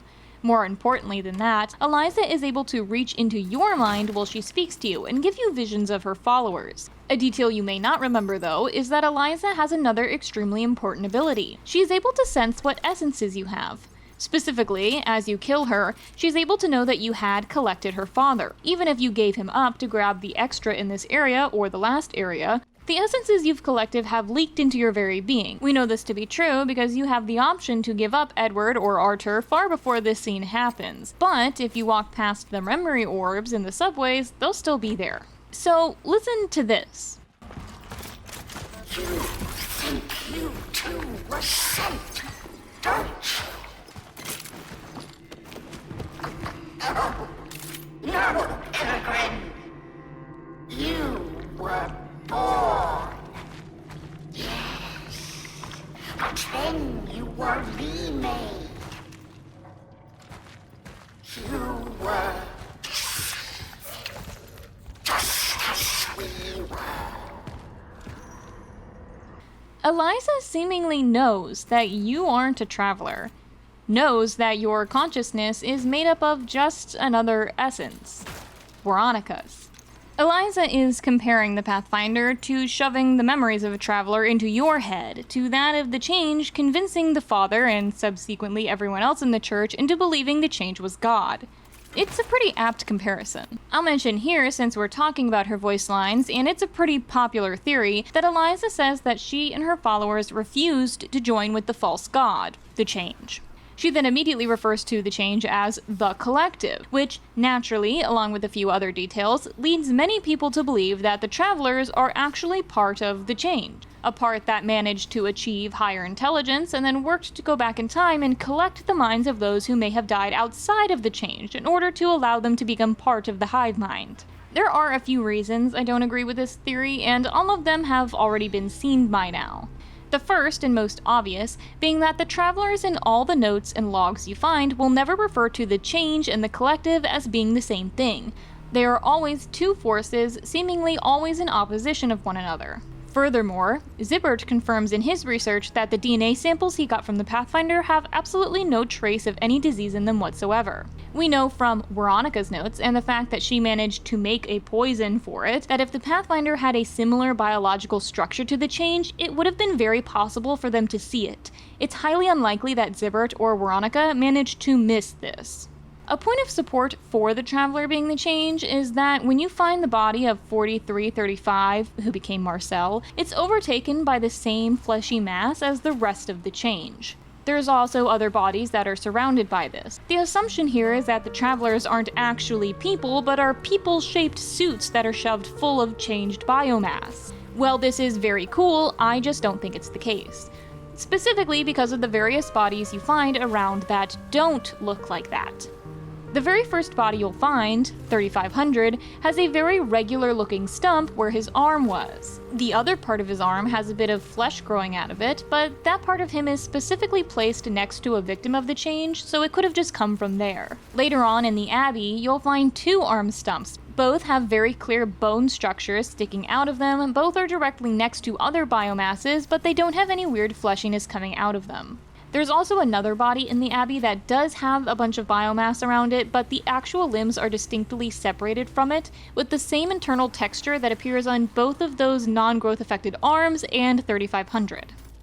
The idea that there's sometimes biomass coming out of traveler suits is just the best argument for the collective and the change being the same thing. Unfortunately, I don't think it holds up as well as people think it does. Particularly because the change seems to latch onto and try to assimilate every single human it gets its hands on. Not just people, but if our cat dialogue is to be believed, all animals too have been assimilated into the change. The easiest solution to the Marcel situation, or 3500 severed limb, is just that the change managed to get to them and attempted to mutate, grow outward, and assimilate them with the rest of the surrounding biomass. We already know that it will eat other dead bodies, so them being dead doesn't change anything. I think there's far more reasons as to why the collective and the change can't be the same. Like, Zibert very much so becomes part of the huge biomass that's in the hospital. The first thought around this is that he was poisoned by the toxin you inject and therefore would have died off before assimilating. So if the goal of the collective was to assimilate everyone that wasn't properly assimilated, then that would make sense, right? I assume that Zibert's area in the basement was separated enough that he never even would have been assimilated with the rest of the hospital, and they would have changed into their own little group, like Eliza did. But then again, the Steelworks biomass seemed to have drilled right through the solid concrete. We know he doesn't like Eliza because him and Angela's minds fused together already. And if the toxin killing them off was a thing, then every single person in the entire hospital would have had to have been extracted, not just Zibert. Also, if this is the reason that we're extracting people, then why is that one artist you find extracted? I didn't show you guys this happening, but there's a house that's overrun with biomass, and the artist was musing over someone he knew who was becoming an orphan right in front of his eyes. I don't see why he would have needed to be extracted instead of assimilated if everything around him was already part of the change. And what of all the infected Steelworks people who turned but were stuck in that isolation area? They don't act as part of the hive mind. In fact, it looked like they were eating it. So why weren't they extracted? Also, why did the orphans attack you at all? They certainly don't attack each other, and if you're just another part of the change, why does your suit have to be clean of the change? Why are you not walking around smelling like biomass and being left in peace?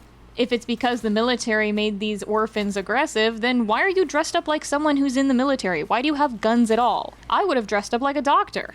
No, I think there's just too many ways out of the argument to conclude that the collective and the change really are the same entity. Even the warden, as untrustworthy as he is, isn't always lying to you. He states that travelers didn't bring the change, they're just an aftermath to its existence. A statement backed up again, as much as it could be, by Zibert's research. It's an interesting theory, don't get me wrong, and one that would wrap everything up and explain a lot, if it was provable. But I just don't see it being beyond doubt. After this point in Eliza's lines, she continues to allude very directly that the Pathfinder did not do the job he was meant to do. She clearly still holds resentment towards him for acting as her father's false prophet, yet insists on protecting him, seemingly due to her father's request. I'm sure that there's something here I'm missing. Eliza's words are heavily blanketed under religious allegory, and I'm certainly no scholar on the subject. This is one of those times where I kind of wish my video scripting was more collaborative in nature. There's absolutely something else to be born of this section. I'm incapable of seeing what that is. Someone else might find it clear to pick up on. In fact, I think there's probably potential for someone to make an entire essay on Eliza's section alone. That person just isn't going to be me. So, we find the Pathfinder, realize he's the warden, get his target confirmation, sit in the fuckery of it all a little bit, and listen to his last message. I have some thoughts on this message, but I'll touch on them later. Totally unrelated thought. Our character is strong as hell. If you're actually watching the video, I made note of that when we ripped open those elevator doors. But the helmets and accessories on these guys are solid metal. I'm pretty sure the rest of the suit is nothing short of the heaviest material you could imagine. Carrying the Pathfinder like this, we've gotta have at least 300 pounds on our shoulder, casually. So we walk through again and we see the visions of Veronica and the confessions of the Pathfinder. A question that simply never gets answered is if the terminal was actually some kind of cosmic-style entity that's communicating with us to show us our truth or whatever. Despite the fantastical nature of parts of this game, it does mostly seem rooted in some sense of logic, so I don't think the terminal is a magic cosmic entity, like the Pathfinder describes in his notes about how it's talking to us. If the terminal is influencing us this way, I would assume the person doing that is also Veronica, as it's probably the case that this terminal has been retrofitted for the Warden's purposes of putting her into Travelers a long time ago. My guess is that this is just how the terminal is meant to behave, but our state of being a human essence and not the bioengineered traveler that it thinks we are is changing how we interpret the interactions we're having. Not that the terminal is talking to us for a higher purpose. The visions you get of Veronica, the ones you get while walking through the maintenance hallways, are so haunting. Not that they weren't haunting before. Personally, I was already convinced that we were Veronica the first time that we hallucinated her inside of the Warden's workshop. Though I avoided mentioning that during the summary since the game clearly wanted it to be a big reveal, and I wanted you to feel that. Despite my conviction before the confirmation, it did still feel like one to me anyway. Before, when I heard these lines, I was just kind of confused, and I just knew something was wrong. Now, hearing her beg to the void for the Warden to stop, to remember their friends, to relieve her from this infinite darkness and cold she's subjected to, it's disturbing. Essences are just not meant to stay in the phylactery for even the better part of a day, judging by how fast Edward had leaked into our mind, despite nothing being wrong with his containment in our suit. And even his first words are about how he's suffering, not being able to feel his fingers anymore. One would assume that that's where she's being kept, a phylactery, but that's being charitable. Remember, the Warden knows if you keep an essence sitting around inside of a phylactery for too long, it will eventually leak out and try to possess something. So when she isn't being shoved in and out of random bodies, it's much more likely that she's being stored in that half-dead corpse that he has strung up to the wall. The one that he must have frozen in its state of halfway through the change. The change, that sickness whose key symptom is described over and over throughout this game as horrific, agonizing, full-body pain.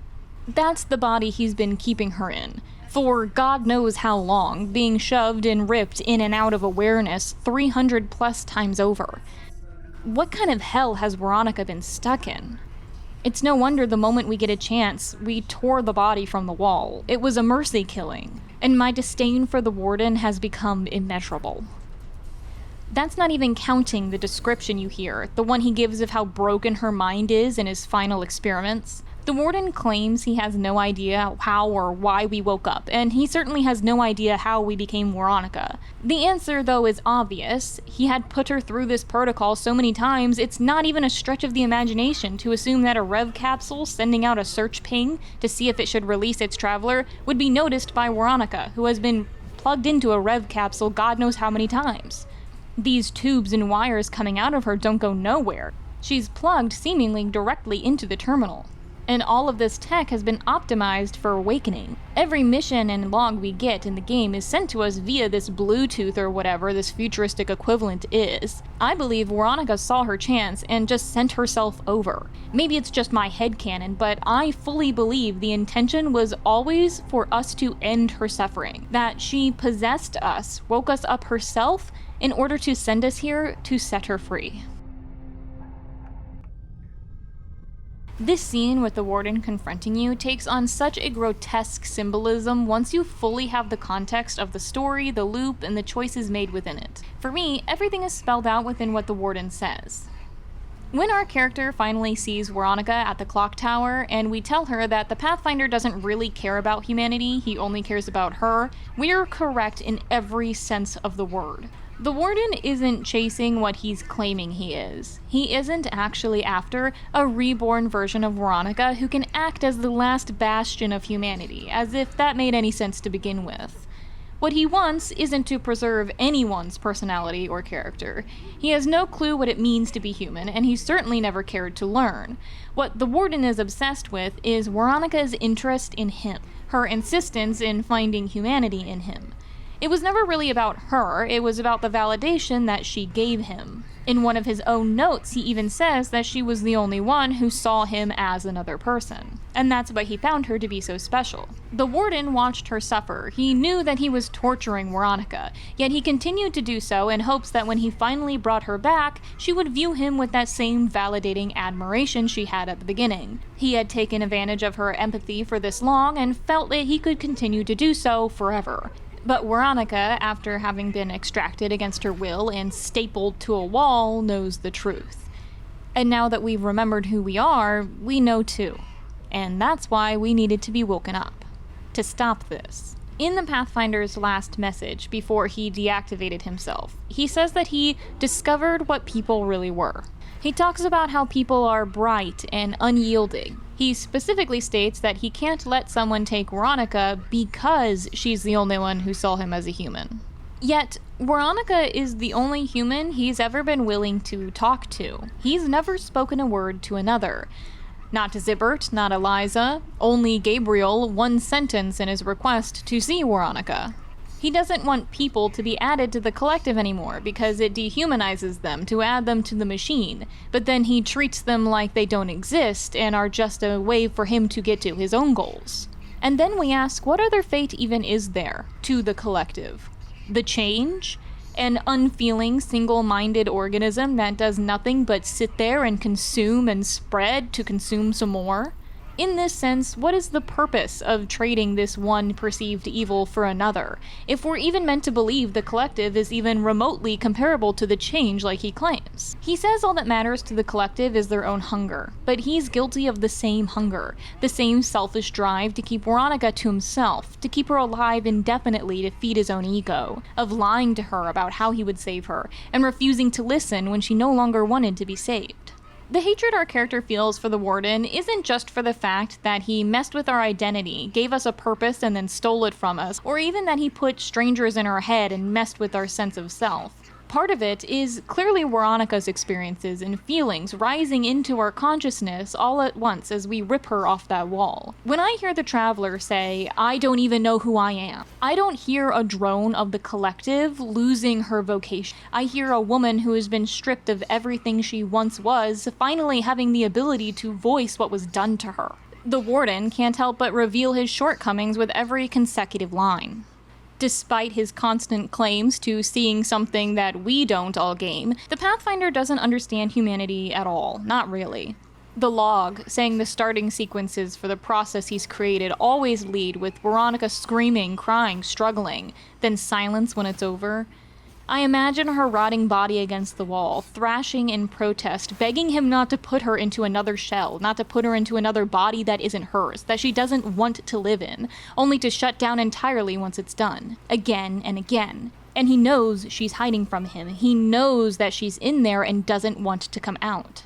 The revelation here is that the Warden's attempts to bring Veronica back worked. They worked probably more times than they ever failed, but she was refusing to participate. She's refusing to animate, refusing to become the thing he's wanting her to be. The feelings of a being with a finite existence, wanting it to end, is something the Warden is incapable of comprehending. Despite all of his musings about how unique and wonderful a finite life makes human beings, he's robbing who he claimed to be the quintessential human of that one luxury. He says he's enamored by the way we behave, the way we feel things, the value we assign when we only have so much life to live, yet he's entirely self-centered in his view. He poses as a philosophical deep thinker when, in reality, all the Warden is a self-important Redditor type deciding he understands who you are and what you want better than you do. He tells us during this confrontation that he wanted to give us a new chance at life, free from what bound us to the past.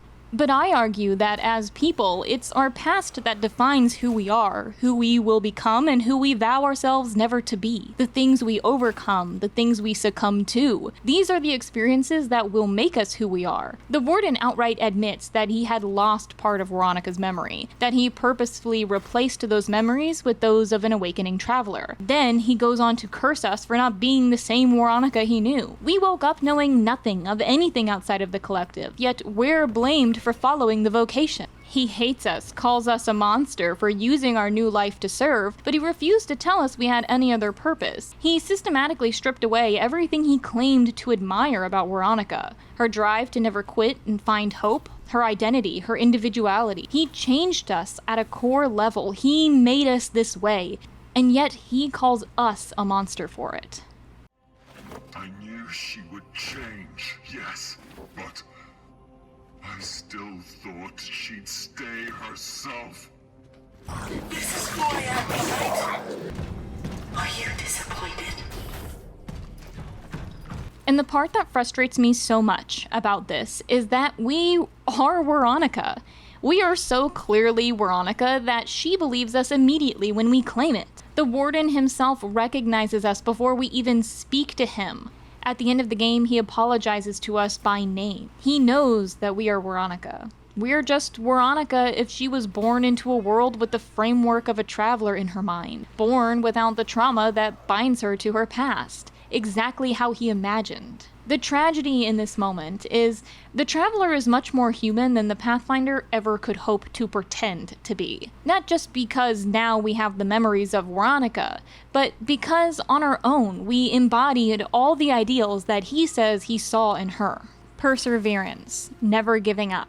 A drive to complete what we've set out to do no matter what. The vocation, sure, we did that, but when that was put on pause, our pursuit was a personal quest for answers, a personal quest for meaning. This journey is one we embarked on far before Veronica's mannerisms seeped into us. Our empathy, our ability to choose to save Gabriel, not because we think we have to by any means, but due to the pleading of his brother. The way we care about Angela and where she ended up without even knowing that we once knew her. The gentleness with which we speak to the essences inside the terminal. In every choice, there's always a chance to pick the more sensitive option. Identity and sacrifice. When we first awoke, we felt like we knew who we were. We knew our purpose.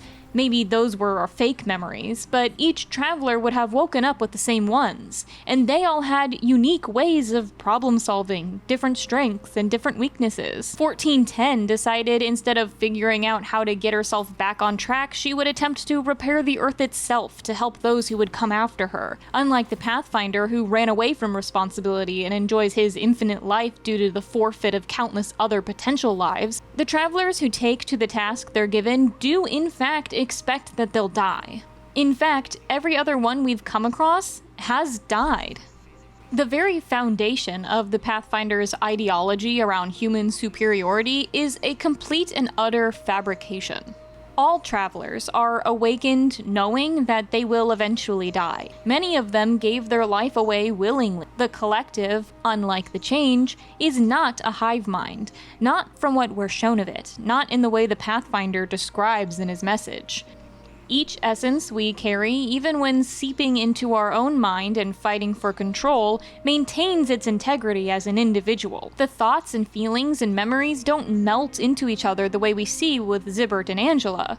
They aren't quieted or puppeted like Eliza does with her congregation. They scream and fight and plead all with their own voices. If the change is meant to represent the potential evils and dehumanization of collectivism, the collective is a representation of a working system, one that gives all its members an assigned purpose, but still allows them the freedom to exist on their own terms. If this wasn't the case, the Pathfinder never would have had the opportunity to do any of the things he's done. The moment he thought out of line, he'd have been caught, suppressed. The Pathfinder's principles are built on toxic individualism. To him, it's, so what if Veronica is the last human alive? She's the only human who really matters. If he really believes that a traveler could never achieve humanity, what's the point of even saving her when she's lost her memories and she has to be put into one? What exactly is he claiming to preserve here any more than we're preserving with our essences? He's so totally full of shit, and it's starting to piss me off. After we rip ourselves from the wall, an effective murder of our past on the behalf of ourselves,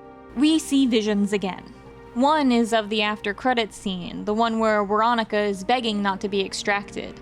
Then we see her as we just found her, strung up, full of wires and tubes. We see the same short clip once or twice of the warden reaching for us, doing something to us. We see Veronica in the cage where the dead traveler bodies were held.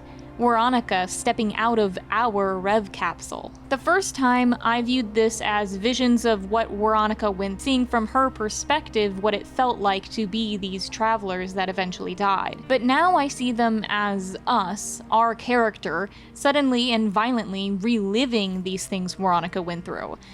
Our memories flooded with the first-person view of every failed experiment, every transfer back into the wall, back into a failed body, back into the wall.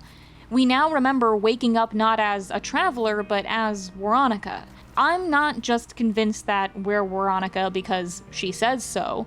I believe that we're Veronica because we have fully inherited her mind and her memories and view the things that have happened to her as happening to us. Just like the other attempts, she had been hidden away in the background, not coming to the forefront of consciousness, staying in the back out of spite. But she was still in there, and over time began to influence us, much in the same way the silent right brain will communicate with the left. When we say, "Monster, it's you who made me this," I don't think that's the Traveler we inhabit, talking, knowing Veronica's memories. We as a Traveler are a unique being, with our own expectations and betrayal of our existence, now layered on top of Veronica's. But we are still her simultaneously. Now that Veronica has taken away the ability for her to be transferred into her old body again, this is her final resting place, inside of us. And now that she has no worry of being sent back into that hell, into that cold, dark place, now that she has the freedom to do so, this is her confronting the Warden through us. Speaking in tandem with the Traveler, we're two versions of the same woman, confronting him over the same lie. So when I see and hear the Warden not even realize who is speaking to him, when he looks down on us and says, "You are not her," it disgusts me. Now is the perfect moment to take a little break from all that and discuss the timeline. I'm gonna be real here. The best part of this game is not even the time travel. There's meant to be logic to it, but it barely works and requires a lot of me filling in the gaps with my own interpretations. I'm sure there is a solid explanation of what the devs have in mind, whether or not that explanation makes sense. I find the beauty of this game comes from this layered writing, the way seeing it twice expands the story in unique ways, how context of knowing one little extra thing reframes a story about simple time travel into an exploration into humanity and the meaning of life, the purpose of hope, and the existence of the soul. Time travel is just the vehicle for all of this. But I would be doing you a disservice as the audience member of a theory and explanation channel if I didn't even attempt to make sense of it. We already went over what I think the order of events are for what we see happen, the explanations for what goes on in each section of the game. But now I want to focus on the actual loop of it all. I believe that this phone call is the real start of the loop. Again, I think that the actions that led to the loop and the actual creation of a loop are two different events in narrative. So as I discussed, I believe that the action that led to the loop is the Pathfinder going back after first meeting Veronica, refusing to extract her, in order to meet her at the Steelworks and deter the Collective from sending someone else to do that extraction. In this phone call, he says, "I thought going back to the past would stop them," implying that he has already gone back to the past once. This is where I believe Veronica saying, "That's not the first time we met," comes from. What he's doing now is already part of his plan.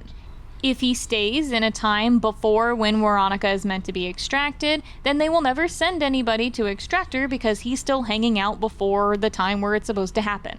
So he technically would always be in line to do it first. This first action, I don't think, changed the timeline in a super significant way. The Pathfinder was never going to extract Veronica, and theoretically, eventually, someone else would go back to do so, based on how he explains it. So just going back to talk to her more isn't going to change this greater timeline. It might cause a little bit of a hiccup, but not much would change. It's not going to change the fate of the Steelworkers, or of Zibbert, or of anyone else outside of just the Pathfinder and Veronica. The fact that he even knew where Veronica would be implies that Zibbert would still be called to study the change, Gabriel would still be infected, and Zibbert would probably still choose to hide his patients in the basement when the military came to execute people, because they execute people at the Steelworks for reasons completely unrelated to the Traveler. Sure, maybe the military showed up because of the Traveler, but it's implied that they were going to anyway. All he did was make it happen faster. I think what doing this really changed was the fact that he got to know Veronica better. He didn't want to extract her, but he didn't try and prevent her from changing. He just went back in time to get more time with her.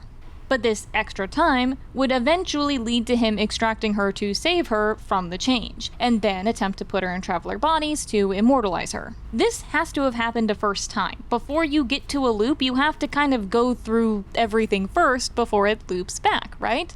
So our traveler would still have always been created, we would have awakened, possessed by Veronica's essence, and then the timeline would kind of just have continued on from the point where we rip her off the wall. There's no paradox, so there's no reason for this first action of the Pathfinder going back in time to form this loop we're in. But the Warden chose, during that very first iteration, to go back into the past to fix things. Theoretically, he could have done this far before we ever awakened. It doesn't really matter when he decided to do it. It just matters that at some point, he went back to the past. And now, we have a problem. The Warden no longer has Veronica as his target, since he extracted her, and even in the later loops where he possesses his own body, we just transferred that target to ourselves. So he wouldn't have the ability to locate her presence in the past anymore, no matter what version of the loop he's in, first or otherwise. If you're questioning the logic with that at all, when you first take Edward from the predecessor, you state that the target was seeded, which means to transfer control of. So the assumption I'm making with that language is that once we take Veronica from the Pathfinder, only we are able to track her through our little wrist thingy. The Pathfinder's only choice here is to head back to when he last knew Veronica's location, and that would be just after their last meeting when she headed back to the hospital from the Steelworks. My impression is that when the Warden went back in time that first time, this is what caused the Pathfinder to call Veronica and shut himself down. The presence he senses in this phone call is himself. He's sensing his own Pathfinder body going back in time. This is what starts a loop, because it creates a problem that cannot be resolved. Obviously, going back in time to fix everything would make the original reason he went back impossible. If everything was fine, why would he have gone back? Therefore, a loop begins. He goes back in time, he gets beat the snot out of, takes Veronica, and then his memory is wiped to right before he made that phone call and shut himself down. This locks him into that decision to extract her once she starts to change, the same way he likely would have in that very first iteration, which then locks in the future that causes your creation, and again, the reason he went back. The loop exists as a means to maintain key historical events, so that time doesn't just collapse in on itself due to paradox. Imagine it like that loop of people who are all leaning over, but they don't fall because the person behind them is leaning on another person, and it's just a big circle. If you change any of these events, everybody will fall. The reason ending A collapses in my mind is because it breaks the loop, but it does it in a way that makes the original timeline leading up to this impossible. But ending A is also not a possible thing to happen without the original timeline looping at least one. It defies its own existence and creates more problems than it solves. Ending B overrides ending A in viability in the universe, so ending B wins out, eating timeline A. But a timeline collapsing doesn't mean that it's erased from existence. We know because we retain the memories of that collapsed timeline where Veronica goes back and sees Edward. We have this memory and this vision of her at the door, despite it being impossible for us to have seen it ourselves, since our existence starts after Veronica's extracted, which certainly wouldn't have happened in ending A. Veronica does not have this knowledge of her alternate timelines. So my theory as to why we're capable of this and she isn't is because of the nature of the travelers and their temporal suits. Our suit is designed explicitly to protect us from the effects of time travel. 2187 dies due to her suit tearing during a dive. This damage caused hallucinations, something I assume may be in part due to Lydia attempting to take over the same way Marcel did, but also because of other timelines seeping into her brain. Part of the reason we're protected like this is likely to help us retain our memories clearly, the memories we have of different timelines, because our job is to change timelines. Without the ability to know a timeline's path before we extract someone, like Edward for example, wouldn't we exit the dive point confused why we were even there? We enter a rift in a world where Edward died through unknown means, and we exit the rift in a timeline where Edward was extracted in his shelter. We didn't run into ourselves during all of this, which means it didn't happen until we made it happen. We changed the timeline, and because of our suit, we're able to remember both versions of it. The suit allows travelers to effectively metagame. This is also likely why memories are stored outside of our bodies, in our little wristband like we saw in Ending B. This logic behind the suits explains how the loop is even able to continue. After we fight the Warden, he and Veronica enter a rift and go back to an undisclosed period of time. His suit is heavily damaged, which would cause the rift to erase his memories of the timeline he just came from.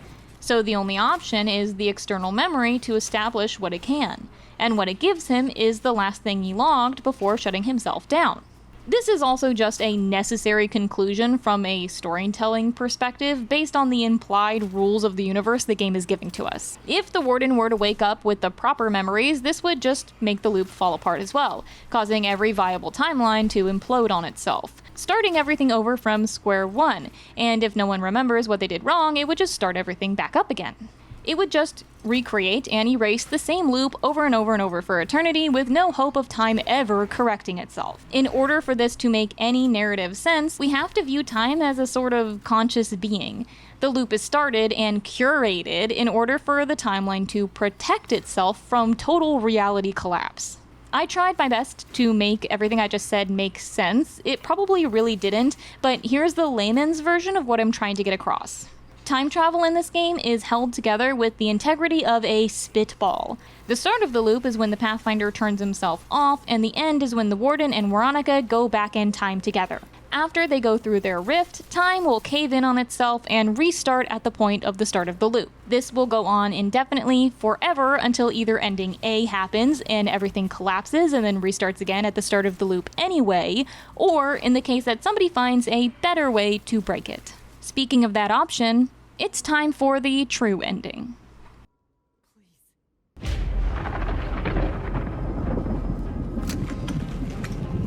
I want to have a future. Whatever it may be.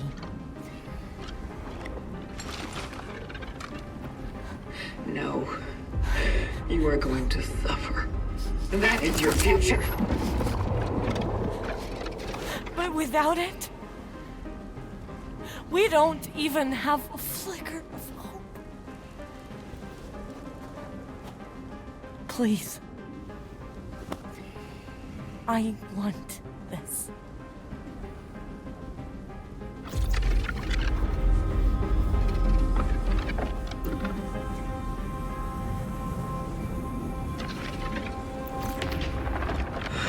I can't let you do this. She must be saved. Why would you even care? I am your past, damn it. You could just go away and be free. What? It already happened. It's happening all over again. Somehow, it always ends here. Maybe you should be free from all the scars.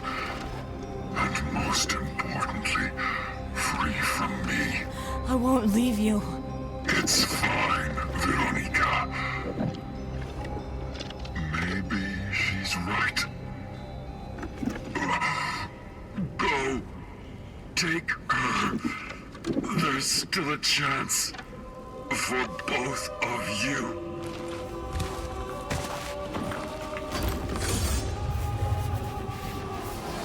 Will it work?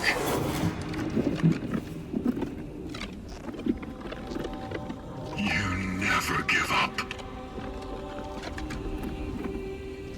You'll make it work.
everything. Veronica.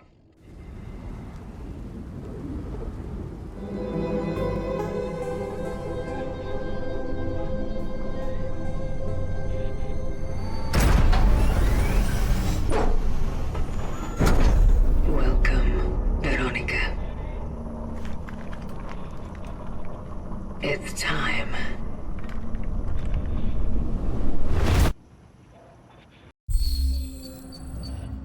Now, because I'm an adult, I can admit when I have absolutely no fucking clue what just happened. I mean, obviously we took Veronica through to whatever destination we opened with that dive point. Clearly the final scene is meant to show that we have beaten the time loop and we managed to escape it. How, though? I could throw out lots of theories. I think the most supportable one I have is that we just took Veronica to the future and abandoned the past entirely. Like, we plucked her out of her time and simply brought her forward into one that we now inhabit. It's pretty simple, but if we're rolling with my theory about how most stable versions of timelines win out over unstable ones, and the rest of them all collapse, the one that avoids the loop altogether would be the best bet as a location to take her. So what point in time, what point in history is the best one to do that? And also, you know, there's that issue of us existing. How do we do this if we stop the loop from happening when we exist only in the loop? This can be gotten around by that metagaming the suit lets us do, and you could always say that we were gonna exist no matter what, because in that first loop we have to exist for the Pathfinder to want to go back and fix things, which creates the loop. Yada yada yada. Rev capsules were always going to be a thing. We were always going to be sent to the surface. The only issue would be whether or not we're possessed by Veronica, right?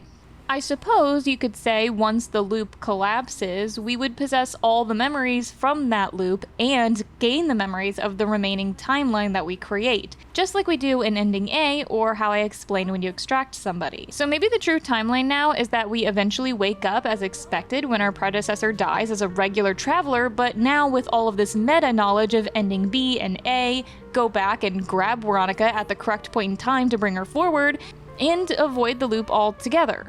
Time just keeps trucking along how it's meant to. Trying to explain how I think this works, or trying to explain how it might work at all, feels like I'm trying to pick up a 50-pound weight with a piece of string.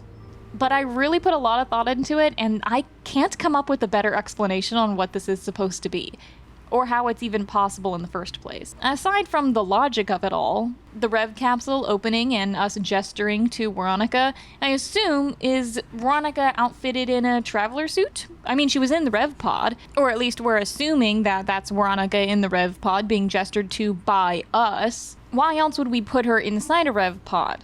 If not to outfit her in something that would help her survive in the time we're in. With all these orphans and of course time travel happening, the suit to protect you from that is a good idea to wear. Or maybe alternatively, we extracted Veronica ourselves and we strapped her into a random sleeping traveler phylactery and just let her take over after a while. This is a solution that I'm actually astounded the warden never tried himself. Consider how quickly and easily Marcel took over the traveler he was with. It would have saved a lot of time and heartache, I think. Actually, now that I'm saying it, that might be the biggest plot hole in the entire story. It seems like a very easy, straightforward plan to execute and all that. Maybe that's the first thing he tried, I don't know. The true ending to this game is, honestly, also kind of disappointing, but I don't think that matters. I think the idea of a true ending was just kind of a carrot on a stick that brought us through the narrative the second time. You know, without knowing there was something to go for, I never would have booted up the game again. I never would have done New Game Plus, and I never would have experienced that horror of seeing Angela attached to Zibbert in the basement, or the sinking in my stomach realizing the orphan I killed was Angela's mother. The main reason I wasn't sure I was going to make this video is when I first played the game, I thought that twist where we're actually Veronica was a little bit lame. I had shrugged off everything the warden said about humanity as lazy writing, surface-level philosophy ideas jotted down nonsensically. Very actually Redditor coded, like I said earlier. Now I find it to be absolutely genius, done on purpose to show us this character, to show his misguided obsession, failure to understand, his selfishness, his entitlement. Like Veronica, I wasn't able to read between the lines until I was looking back on it already knowing how the story ends. What I interpreted as good intentions but just misguided, mistakes made honestly out of love for somebody, I now see as done with total disregard for that person, a fully self-serving ideology, fully self-serving actions. I was tricked, the same way she was. What actually happens in the true ending, to me, is far less important than the choices you make to get there. Veronica tells you you could simply leave and be free. And at first, the only options we can see to achieve that are to either end both the Warden and ultimately ourselves, the same way Veronica led us to tearing her off the wall to stop her suffering just moments before, or to forgive the Warden for his abuse, trust his words that he won't do it again, and let that cycle repeat. Allowing the naive version of ourselves to go with him, knowing what will happen to her, leaving our future on the other side of a rift with nothing but an ending world keeping us company. Only after our eyes have been opened to the cycle that we're trapped in, when we're capable of understanding the entirety of this character that we're up against, that he will always mistreat her, that he is always incapable of change, does our character find her way to our third option. The decision that was always there, just a little bit out of reach. The choice to end the abuse, not by sacrificing ourselves, the past, or the future of us, but the option to take our own hand and walk away, to begin anew. It's time. Listen to the will of those who will not speak. And if the tools are not willing, they will be. Their will be considered fold, and the fold removed. That is all that is said. Another thing I really enjoyed, and something you don't see until your third playthrough of the game, once you've really understood this relationship between Pathfinder and Veronica, is the juxtaposition between Edward and Angela's relationship, based on her notes and her ultimate actions to trust him at least enough to go into the shelter. Edward's obsession is what eventually pushed Angela away from him, but the difference is that here he blames himself, not her, for this happening. He doesn't blame us either, despite our presence when she does leave the shelter. His reaction isn't even anger at us, like we're the ones who caused it. His first reaction is to fear for her safety and her future, knowing what's outside. I wanted to write more about this, but I felt this video was getting a little bit too long, considering I'm already 2 hours over the expected runtime. The parallel is unneeded in getting my point across anyway, but I did think it was worth mentioning so you could think about it a little more. I also think the depth and complexity of the world and the humans within it is almost overshadowed by the grandness of the collective and the mystery of what the change is. Characters like Arthur and Gabriel have so much going on between them. Zibbert and the way he conducts himself, his beliefs about medicine, patient care, his relationship with his daughter, even Eliza and the church. There's only a few hours dedicated to each person's story, but you can feel their entire lives behind them, building to what they're doing now. Something I didn't touch on whatsoever is the possible political commentary you could have on this game. This takes place in 1980s Poland. Specifically, only a few months after martial law was instated due to the socialist uprising.